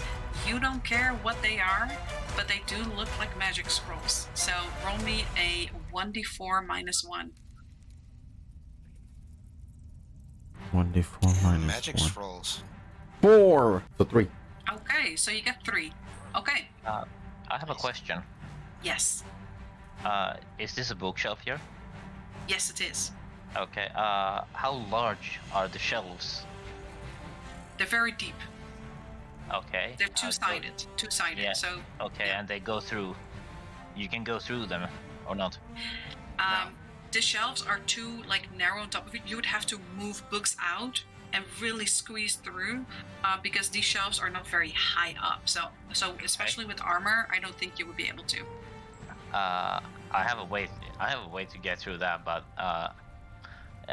like you can see through them, and are the books like very tightly packed? Yes, they are. Okay. But you would be able, like, if you sort of like squint, you would be able to maybe not all the books are the same size, so some might be a lot shorter. So I'll say you can see that there is a space behind there. Okay. You can definitely see Gav. that. Okay, Gav, we're gonna go. Okay, well, you're the one that needs to move first. Yeah, we're gonna go. And I'm gonna grab Gav by the hand. And, Sticky finger, I'm sticky going- finger. Sticky finger. And I'm going to cast enlarge, reduce, and I'm going to reduce. And I'm going to do that as a twin spell. Oh, nice. So you guys doing tiny. You guys are now we're going tiny, and okay. Let me do that. So can we squeeze through? When you're I will say, because you're tiny, you're basically like as small as a bug almost. I'll say yes. And you also, as long as you're on the carpet, I'm going to say you don't even make sound anymore. So, Clang and Pins, you see Kamale run through your legs, tiny, as he sort of runs to the other side of this bookshelf. Like, a little Kamale! And Pin yeah. And Gavokov, you also are able to follow him if you want. Definitely. Okay, so move yourself. That book just looked like Gav. Wow. Okay. Ghosts on both sides of the pillars. Yes, you see that they're on both sides, but you see that these bookcases are packed enough that, especially when you're so little, they probably won't see you. What you do see, though, is you see these two big pillars. They have mechanisms on them. Oh. And, yep, and you see that, that's what you see, like several things. So you can put your hands on those, you can turn them almost like turn switches. Yeah, I doubt we're able to do any of that this time. Well, maybe not when it's small. As you guys are moving there, this one in the back here is starting to move up here. And it's now looking into this cabinet where it keeps repeating sort of that thing, like, where is it? This one has moved on to go over there. And this one that was right next to you guys, he starts moving also on his way to get onto this platform. Oh. We've got a problem. We do have a problem. They're coming onto here from two sides. And he points that one is at the bookcase you were at, and another one is on its way. Try. Okay, you gotta search quick here, Gav. This only lasts for about a minute. Where are the ghosts? Don't worry about them. We're good. Can we move up this thing? That is just like where you are is higher, basically, this part, than where this is. So it's not like, it's like a step. These are steps, basically. Okay. Different heights. Yeah. What direction is the one in front of me looking? That one is looking that way. I can use it. If we can get to a point where they can't seize us, I can get ahead of a lot of them.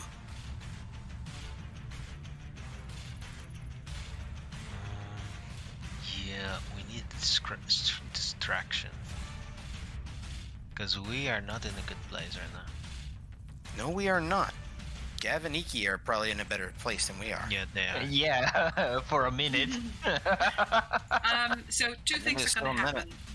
Pins, roll me a perception, hearing, just your perception, and Gavorkov, roll me an investigation. Clang, also roll me an investigation because you are standing like right in front of this bookcase. Is it a straight investigation or advantage or disadvantage? Advantage, yeah, advantage for both of you. All right. 22. 12. 12. Okay. Okay, so first Pins, you kind of hear that voice in your head, but it's like on the edge of your mind. It's almost as if it's very hard for this person to make a connection with you. All you hear is sort of what you can make out is near, center, ready. That's kind of the only words you can pick up. Clang. With a 12, you don't see anything that seems to make any sense, but you do spot like just a history book, which is called Heroics of the God King. Heroics of the God King. Yes. For the Emperor! Yes. The God King does that ring any bells from earlier? It you have had it heard before. It kind of triggers something, but a lot of information you can't remember. So it's not at the moment. Not at the moment, no. Okay. Okay. I have an idea. Can I see through Yes? this crack? Can I see through this crack right there?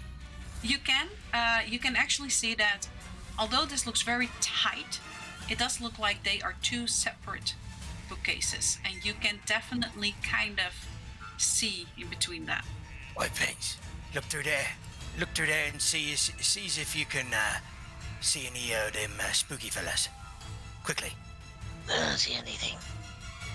It's clear in the middle. All right. I'm gonna grab him,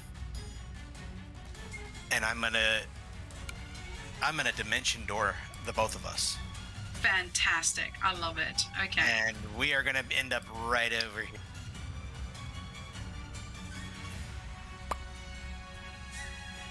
Oh, there's a really big one right there. No, just kidding. I just grab his shoulder and we are gone. Fantastic. Okay. So several things happen as you two both appear there. Okay. So as you get in that vicinity, Vince, you start seeing this over here, Oh god. this over here, Okay. and this over You said, here. oh God. You said, oh God. What do you mean by oh God? I know what I mean. Oh God. I see things I could previously not see. And Ikamale, as you are peering around, paying good attention like a good boy, you see that from down on the side, you see a sort of like a flame that looks very big, actually, like a lot bigger than the other ones, and it's right over here. Oh boy. And it seems to be patrolling. It's moving away from you. It's moving that way. But it's very large. It's almost as large as that entire walking space there. There ain't nothing here, so I'm just gonna go ahead and look at the books here. So you still rolled your... Yeah, you don't notice anything. So Gavorkov, you still rolled your 22. That is a very good roll. And you do see that there are some books on the unnatural. A lot of them are in a strange language, though, that you do not understand. But you definitely see some stuff that seems to be dealing with unnatural things. Do you want to take that book? Yes, I'll take it. Okay, you take it. Clang, since you're not aware of anything else, roll me a perception with advantage as you're standing here and you think, oh, look, another bookcase. Perception well, with the- advantage. the moment we land, Investigation, yeah. the moment we land and I see those, are they looking at us? As Clang is 70. doing his investigation and thinks, wait, is that what I need? You see something that has to do with werewolves, Clang. You don't know if it's about the Oh. Colossus, but definitely you see something with werewolves. And as he is registering that, and you land and you sort of like blink and like, oh my god, just now I was here, now I'm there. You see that these ghosts, they start, that you see right here and there, they start turning around, Looking at us? looking at you. Okay. They start turning around.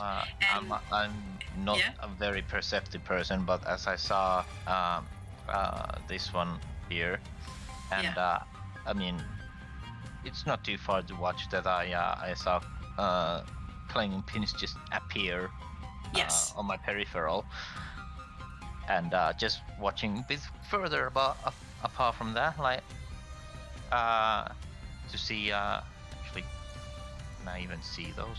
Probably not. Yeah, they're Those are just out of just your gone. Yeah, just they're out of your just view. out of the Yeah. sight. Like I'll actually just message playing that there's a big one coming. Because Pins can see them, but Clang can't. Yeah. Yeah, No, yeah. but yeah. So here's what's gonna happen here, as quick as I can. I will take that book on werewolves. Yes. You move over there and you take that book on werewolves. All right, take it. Pins, And yeah, I immediately take his hand and I'll drag him over here.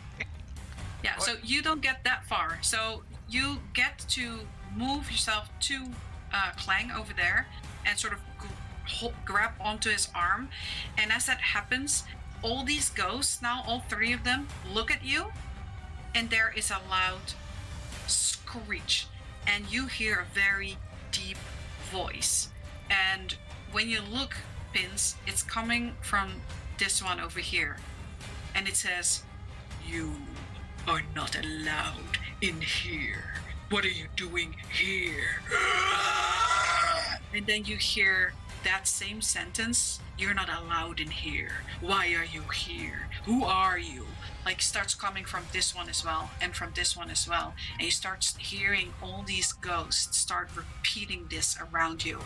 And now in your panic, looking back and forth around you, Ikamale, you can see through the cracks all these ghosts now start staring all in the direction that the four of you are. And you see all of them start making their movement towards this bookcase. We gotta move. All these dots are now moving. As this happens, and you see this one actually starts rising up in the air, and you see it raise its arms ready to launch into you. This one also starts rising up, and all of them look as if they're gonna fly at you. You then hear a very loud kunk, kunk, and you hear rolling. And as you start hearing that, these two bookcases start rolling. And they start moving.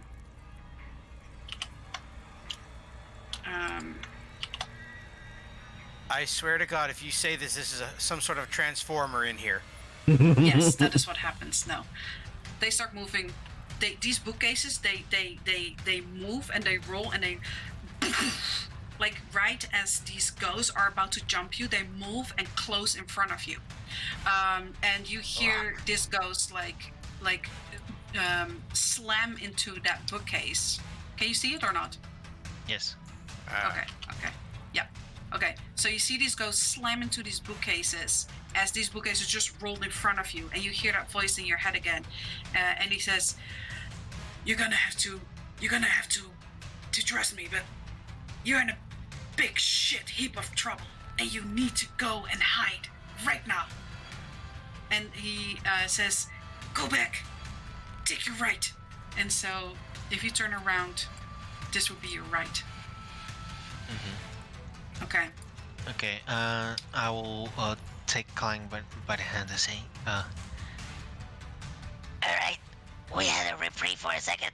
Now we need to run like hell. Follow me. Okay, so as that happens, you hear once again a loud kunk, and you see that this bookcase, like a doorway, slides open.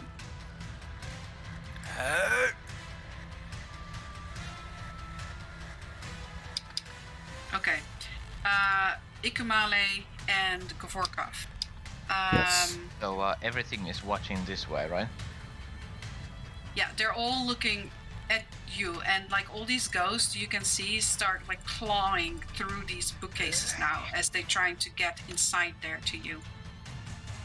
Yeah, but they're trying to go on normal heights, right? Like Kling and Pin's height. Yes, absolutely. They have not noticed you. They noticed Yeah. Clang and Pins. So I'm gonna say, okay, we gotta duck and go under the bookshelf. Good for that.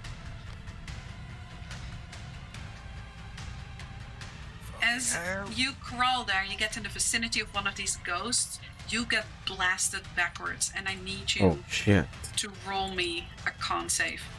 Both of us, or one of Both us? of you, yeah. If you follow, you also get blasted back. The 7. A 7. That does not make it. If you roll under a 15, you're going to take 14 psychic damage, or you take half. 14.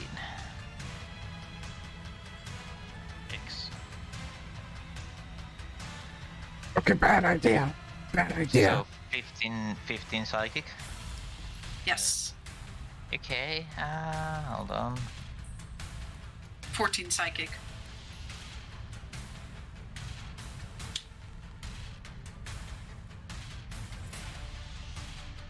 and a concentration check. Concentration check. Yes. That's a 20, no problem.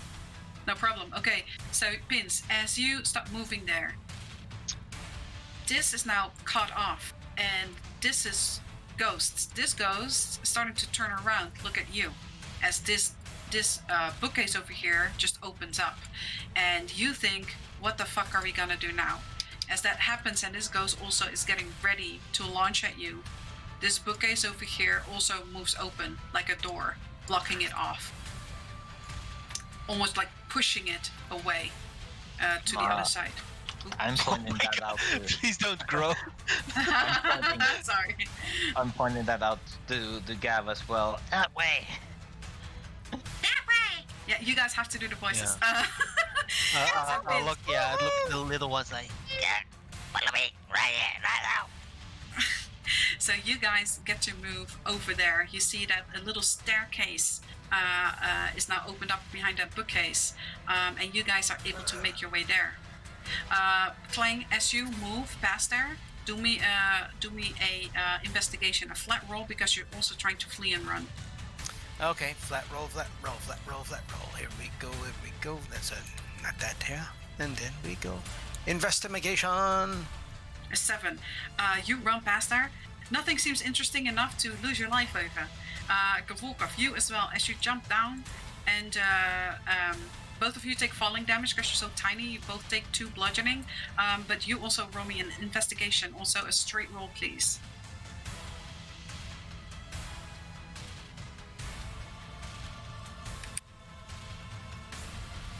11. Okay. Nothing great, but you do see a book. You point at it as you look at Pins, because you're tiny. I don't know if you can get Mage such a big hand. book. Yeah, you... Oh, Mage Hand. Okay, sure, you do that. You grab it. You don't look at the title. It just looks fancy. So you guys run in there, and you see, once again, you hear the kunk, and this thing moves back into place. You do hear like the screeching and those ghosts screaming. You hear them clawing at the bookcases. But once again, at some point, it goes a little more quiet, and you hear the voice in your head again, Pins. And you hear the voice. Please tell me you're still alive. Please tell me you're still alive. God, how awkward would it be if I were dead? What will happen to me in the future? What if I were dead? Oh, hello. Yeah, I had no doubt. I do. So everything worked out? Oh, you're God. good? Wait, Oh, God. I'm confused. What did you just say? That's it. Don't worry about it. All right. So he says, just hang out there for a little bit.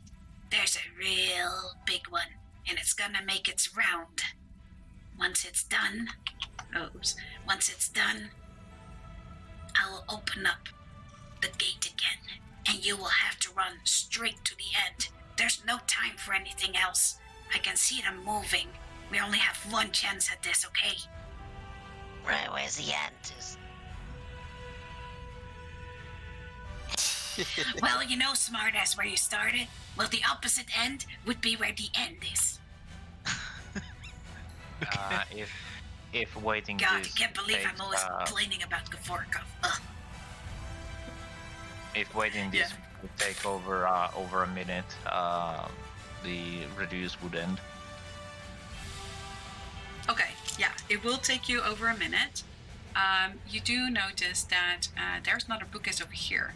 This one, though, seems to be kind of like a secret door. The back is closed. It doesn't have books. This one is still double-sided, though, but it seems like the middle of it is also sort of closed off, so you can't reach through it, basically. It's also kind of a hidden door. You do find in this hidden room, if anyone is paying attention, there are some papers, some things. Yeah. I'm looking here. Okay.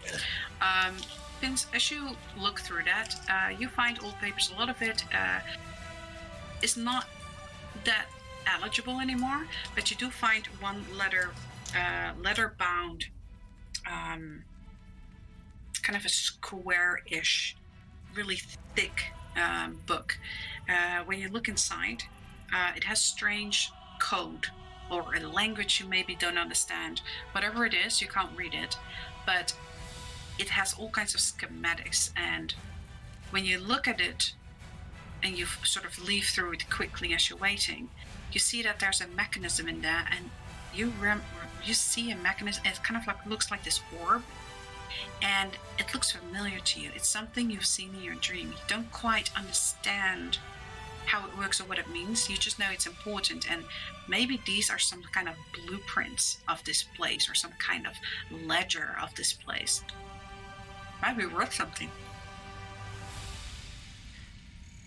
I'll take that. Okay. After a little while, you hear that voice in your mind again, and he says, okay, He's halfway there. It's not gonna be very long before he reaches the other end. So just keep ready and make sure you really, really make a run for it. When you get to the end and you get down the staircase, I need you to take a right. I know that it won't sound logical, but I really, really need you to do that, okay? Alright. Let me stray so far. okay, so this really, really big ghost moves past this bookcase over here. Do you guys, before you leave, still want to check over here, this side of the bookcase? Yeah, actually, now that Kling's had a chance to catch his breath here and not be scared by the ghosts, take a look at that bookshelf before we take off. Definitely. Go ahead, Klein. Okay, and that's just a flat roll? Advantage because basically you're in this really secure space. There's no pressure. You can just leisurely look. 21. 21.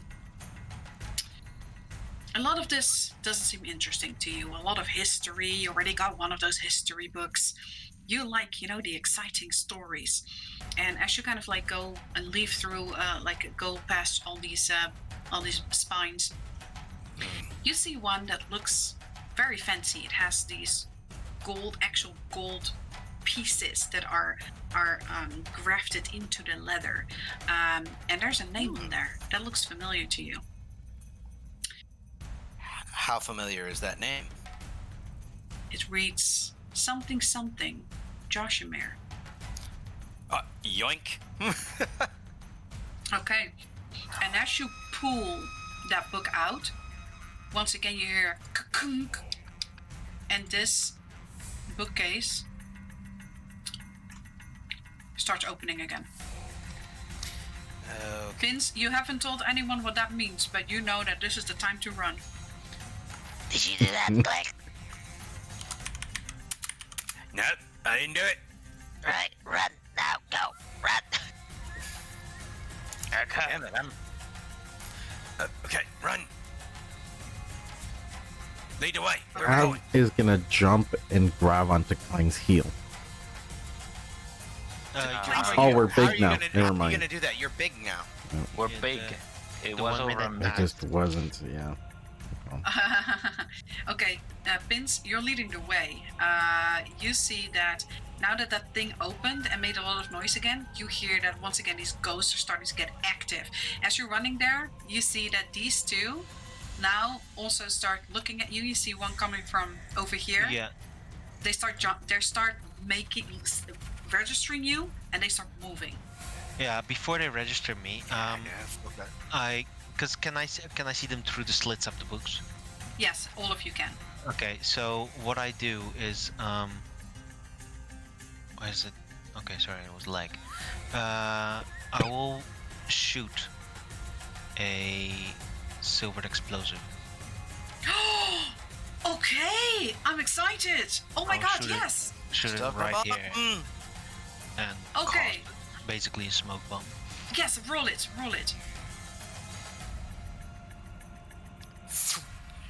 What do you mean?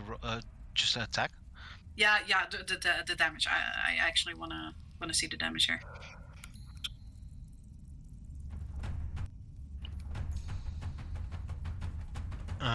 Silver explosive. Sorry. What's this? Okay.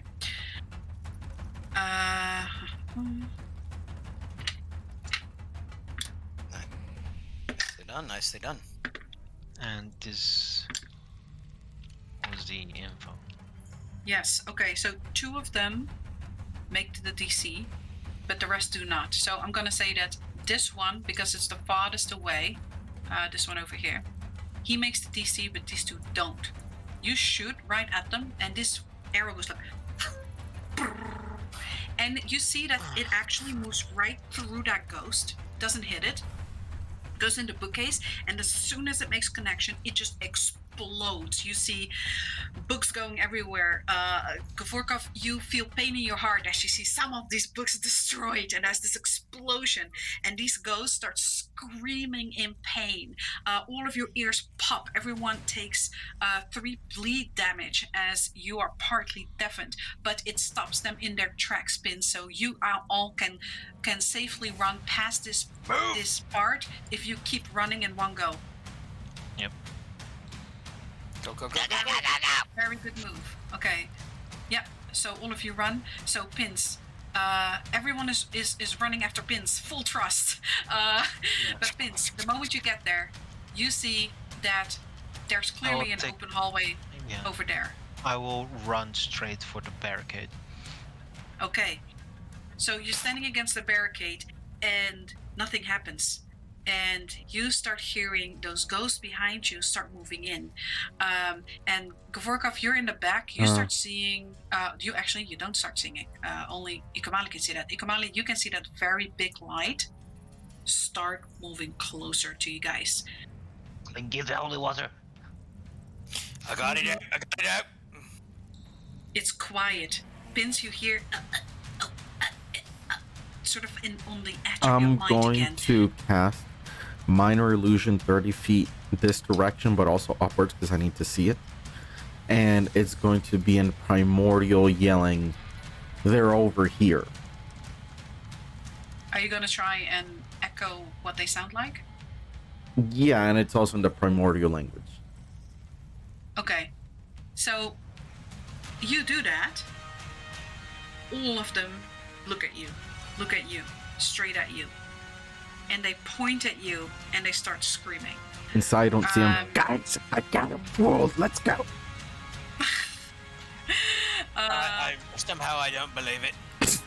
Oh no. Guys, where are we going? You look behind you.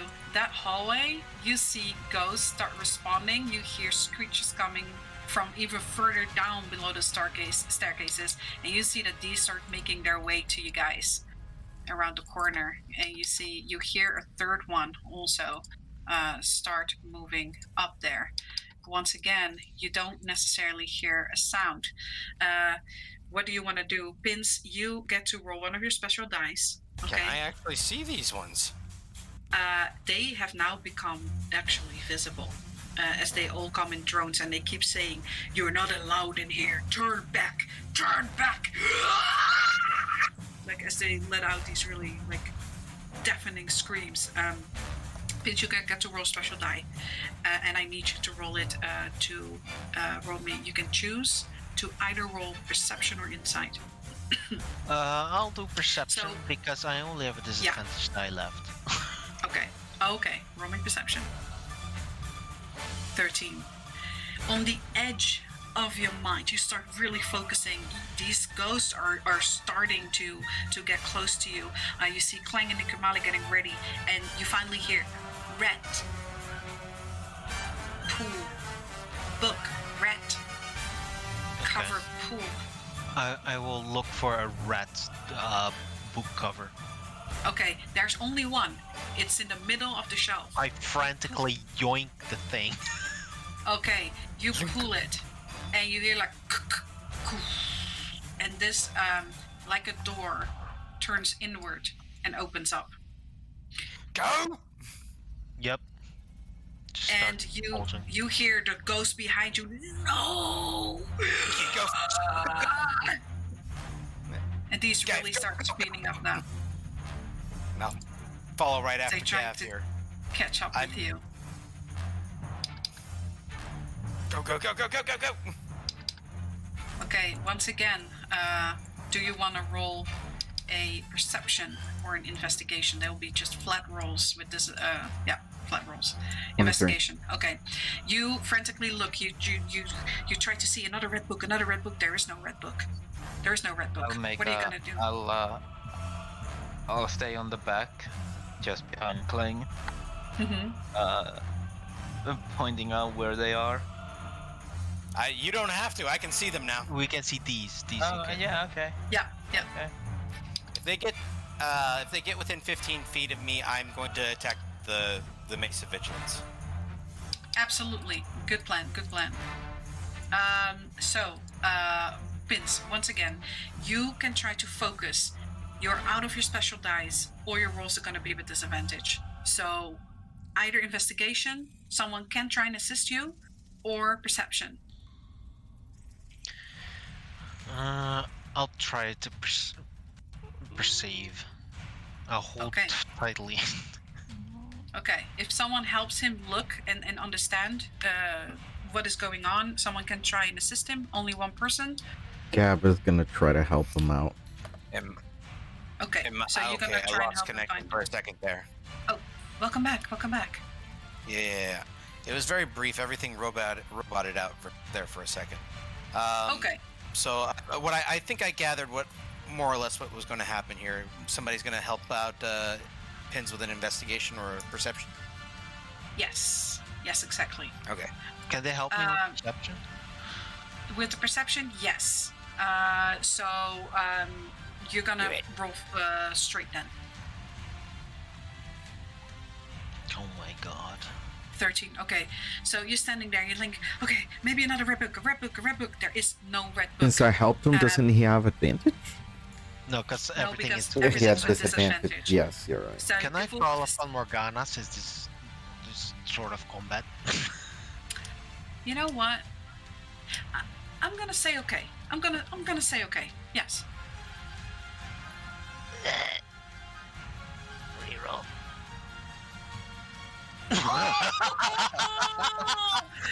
Natural Oh my 20. god! Very nice. So you call upon Morgana, and Pins actually you roll crit.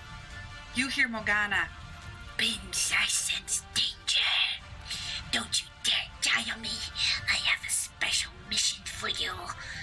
And you feel the warmth of Morgana come over you. You're gonna have advantage on your next roll as well. So you look over this bookcase, and Gavorkov helping you. You're frantically looking. There is not a red book, but there is still one book that has an odd color from all the other books. And you pull that one, and this one moves backwards, rolls inside of the wall to the side. Clang and Ikamale, you see this huge ghost now up top here. Has started to make its way towards you guys. So this is much higher up. You guys have started to move down. You guys are now going to move underneath all that. So this is open now. You see that these guys behind you are frantically starting to catch up with you. It's like angry. Okay, this guy screaming, is no. this guy rounded the corner here. He's getting hit. Absolutely. Okay, and he will take radiant damage to this one. If I can find there it is. Why is that at advantage? Oh. That's a 13. A 13. The 13 is going to hit it, and as you're blasting radiant damage, it actually gets knocked back. Once again, it does that scream. You get actually pushed down with Ikamale down the stairs, where most of the brunt, as the books start flying from this bookcase over here, actually you miss most of that damage. So both of you are going to take 5 psychic damage. This is why I was telling everybody to go ahead of me a whole line, but no. Iki cannot fall. What did I tell Ikamale you? just rolls down the stairs and kind of falls unconscious over there. I'll grab him and I'll yank him back up here with yank him down here with the rest of us. Yeah. So you're gonna move at half speed, dragging Ikamale with you, like sort of putting your arm under him.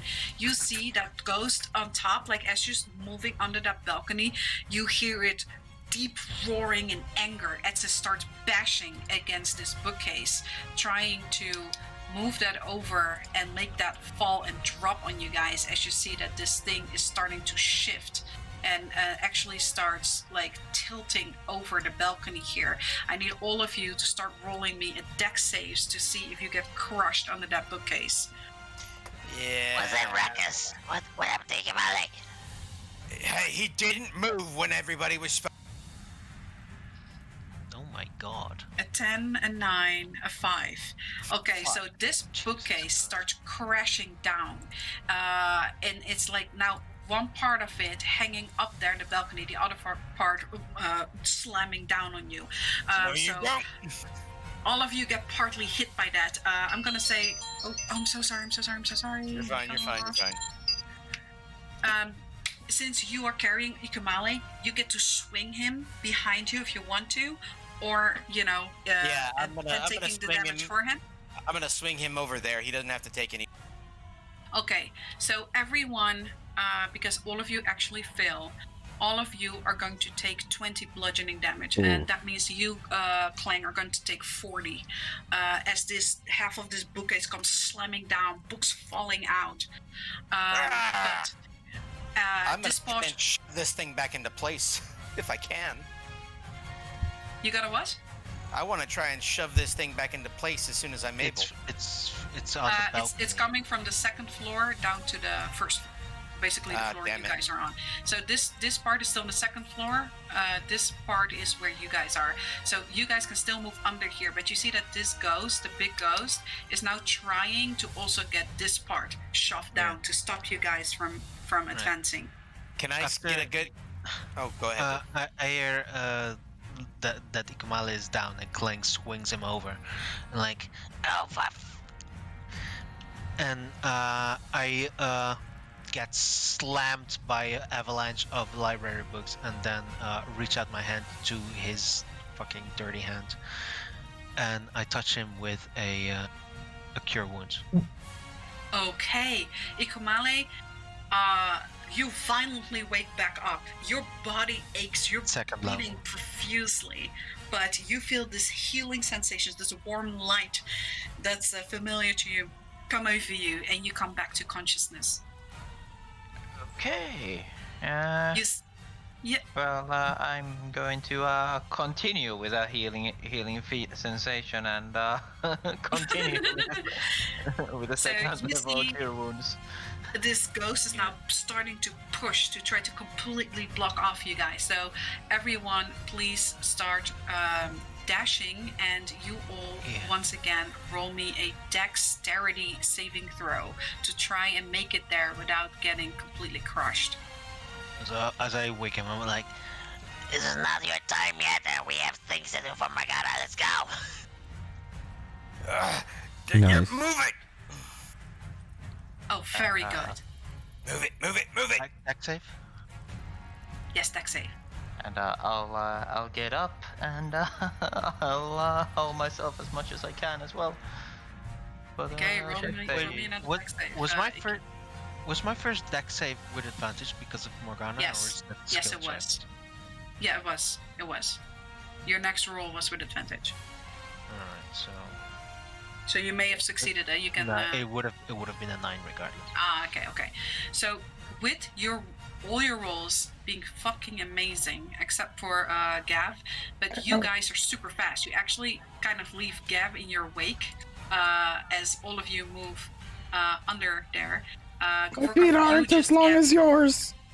So you right behind my you, legs. you actually feel the wind and the blast as the rest of this book is going to crashing down, the smoke, the dust, all, and you're actually your coat, the back of your coat gets stuck under there. You really need to like pull to get yourself free. You also hear rolling and sliding and another as this bookcase falls back into place. Does he manage to get free, or is he still stuck with his cloak? You're free. It just took you a while to really pull yourself free.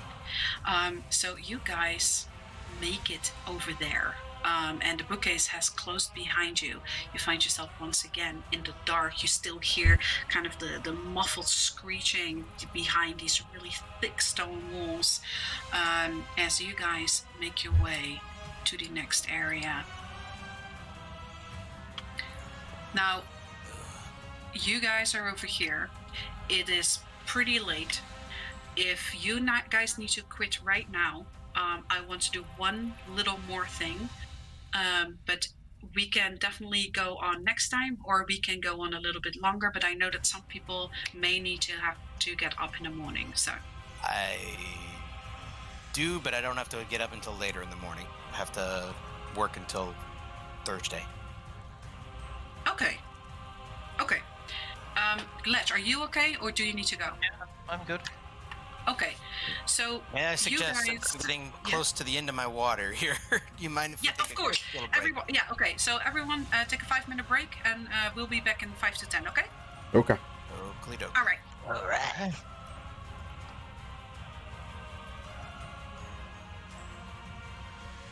Goddamn Warcraft music.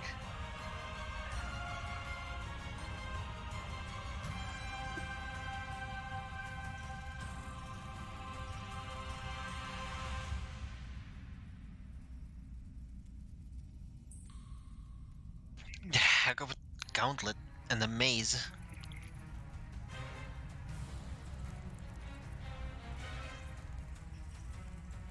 Yeah, horrible gauntlet. Honestly. Ugh. I saw you on solo health, and I was wondering when it's gonna happen? When it's gonna happen? No, I was going to see if I could see you stumbling and like kind of limping, but then you turned super tiny, and I was like, I wouldn't notice when you're that tiny.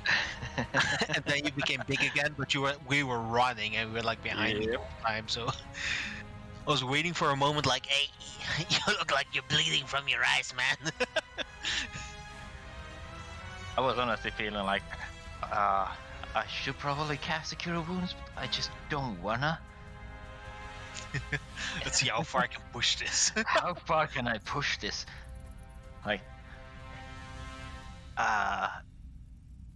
is she gonna hit me with 3, 2, 5 damage? 5. Fuck. Actually, now that we're all around that good half health, I could probably use my channel divinity as well. Get us all a bit of healing. I'm out of second level spells, so I only got first level left. I have 1 sorcery point left and 2 second level spells and 4 first levels. I'm not sure if you can Alright, I'm do back. anything with a 1 sorcery point. Huh? Yeah, I can. I can still turn a first level spell into a distance spell or a twin spell. Yeah, I think you can twin it. Yeah. I can First level. twin. I can twin a cure wounds or distance spell one.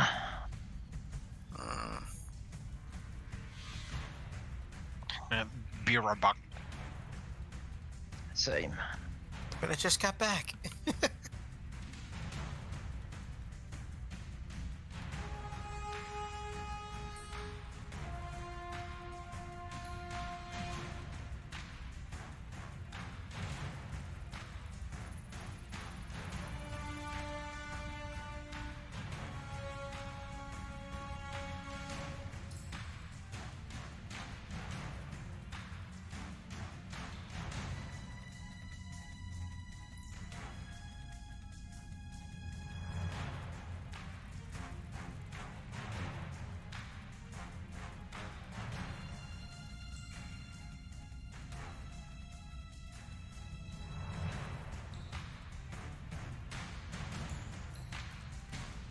Hello.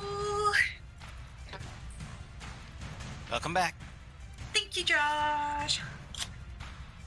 I think we're the only ones here for now. For the time being, yep. No, you're not. Hey, I thought you said you were going to be right back. Yeah, Oh, wow. I meant it. Clearly. Oh, God, I needed to get some water. Badly. sorry. Yeah, I'm on my last Red Bull for tonight. Red Bull. That weak sauce. Yeah, I mean. Then again, I don't could, think you guys can get Mountain Dew out where you're at. I can, but no, thank you. What do you mean? Nah. Philistine.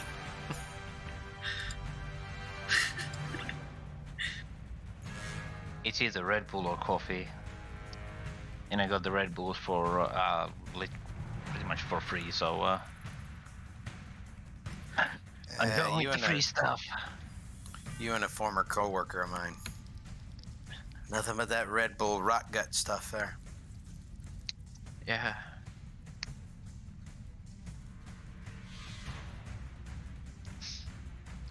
Why, I'm back. why'd you have to hit me with 5 damage? Because I You have to hit what I roll. True enough here, but at the same time, you did stay there when I said move. Yep. Yeah. Consequences, son. No. I saw you looking pretty mad there. Consequences of your action. What do you I mean? mean, how often do you listen, Josh? In my defense, I play somebody very stupid. Hey, so do I. I have a wisdom of 2. Or, Wisdom. Intelligence? wisdom of 6. Intelligence is a whopping 12. 12 at the very least, you're just above average. Yeah, I mean, yeah, but you know, I don't really know how to apply that intelligence. You know, Ikumada is just someone has no concept of the world and just went through life purely on his charm. that's your Charm and stance. good looks. No. No. What you're looking at is an idiot savant. Oh god. Yeah, probably. But on the bright side, this place looks like we're going to be clearing it pretty quickly. High charisma, You guys, low. I will say, you guys low are wisdom. close to the end. I'm actually excited for you guys. Because this would be a good one to end for you guys. So. Do you Gremlins want some health? Or should I Might be a just good save idea. it for now? Hold on to it for the I'm time half being. health. I'm more or less at half. I'm just going to ping. I'm just going to ping this. Turn the tide. It only works Nice. on you if you're on half health. Not that smart. Everyone is doing pretty poorly with the health department. But it's not a big heal, sadly enough. Yeah. I think only you are half health at the moment. I'm about at it. I'm at 66 here. I'm at exactly half health. Let me double check that here. Maybe a couple of numbers off here. The fuck? When did Shadow join us? She's so good. She's been sneaking through this whole She way. was there the whole Yeah, time. I am exactly at half health.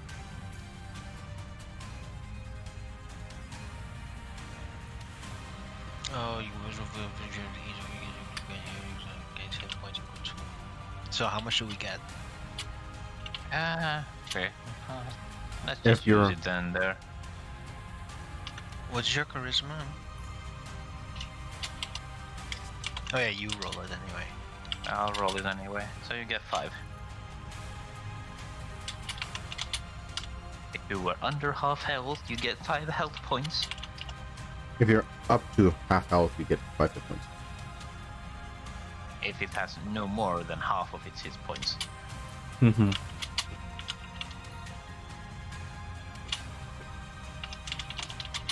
So as long as you have half of your health or lower, you get that healing. Half or lower, you get the health. Yeah. Let's hold off on doing anything else until we officially come back here. So, are we all here? I think we're all here. Is everyone Mhm. ready to continue? Oh my god, Mhm. Shadow, were you just waiting in this room for us? She's yawning. Oh, God, it took you guys long.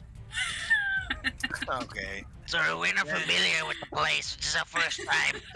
Then, that being said here, coming back in 3, 2, 1.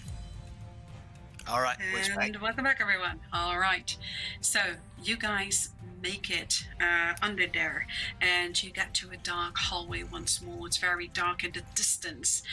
You see some flickering yellowish light. You assume from candles. As you get closer, you get to this really big iron colors gate, and you look through. It just seems to be walls on both sides, a long hallway with torches all along the sides, each side, with at the end a very large golden statue. It seems to be of a cloaked figure holding a scroll up to his chest, and the scroll is completely rolled out and even moves all the way on the pedestal all the way down, and it seems that there's all kinds of actual carving in there, but too far away for you guys to actually see or make sense of it. So you guys Someone reach had this color spyglass gate. to look. If only. Using the spyglass. You use the spyglass, sure. So you guys are now still behind. I placed you guys in the room, but you're behind the colors gate, basically. You see that the colors gate is raised, so you can make it in. But I want to give you guys the chance to do whatever you want to do before you go into the room. Because I placed you there, so it's only fair that you get to choose if you guys did something beforehand. Oh, so we're basically not here. Yeah, you're basically right before the colors gate. So you use the Yeah. Yeah? I use my channel divinity for Return to Tide. So, anyone who has had health at half or lower gets healed for 5. Yes, I did. Okay, that's really good. Okay, Gav is going to be using the armor of Agathis. Yeah, second level armor Right. of Agathis. Very Nice. Okay. I will use the lens and see if we're fucking traps. Okay, so you use the spyglass, and as you look straight ahead, Pins, you search to look for the statue, but instead your vision is blocked by something grotesque, as you see in front of you as you reveal it with your lens. A huge ghostly rider on a horse, once again bound with all these chains, as you guys, now that it's revealed, see in front of you this ghostly rider. Once again, all these lanterns that sort of are attracting ghostly wisps, and it seems to be in complete anger that you've seen it, and it makes like this weird sucking sound, and all of you start feeling a really strong pull, as if a wind is pulling you inside. I need all of you to roll me initiative. Is it too late now to say sorry? Is it too late to ask if we can wait for 10 minutes? In game, so I can summon my wolf? Just put that over there. Can you hold that, guys? We'll be right with you. Can you hold it for 10? Yeah, take him now. Take him now.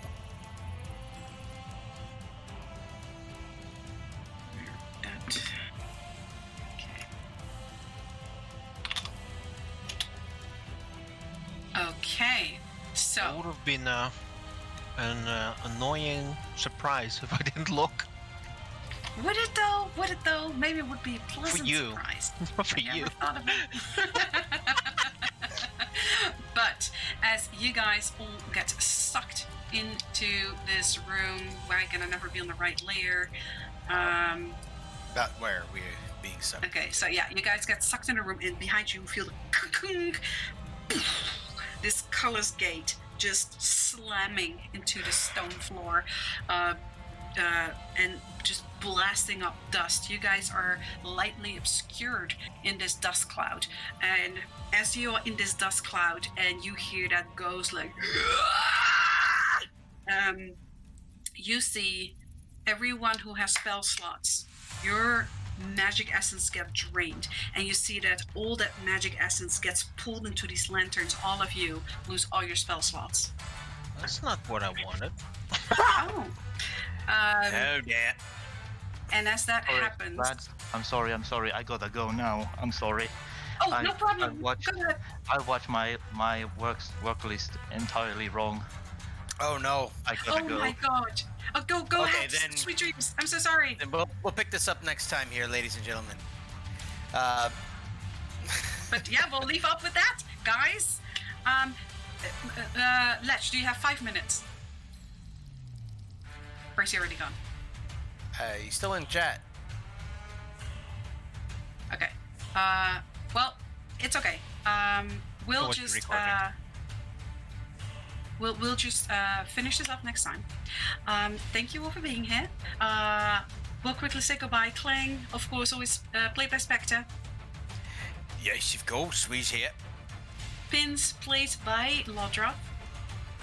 I don't know if what's leading everyone into a trap or not. Gavorkov, played by Zenda. You thought you'd make me useless, but you fool! I'm part warlock! You've activated my trap card! And of course, with us was Legibrel as well, who was playing Ikamale. Thank you all for being here. See you guys next time. Stay safe out there. Hope you have a good one. Goodbye. Bye.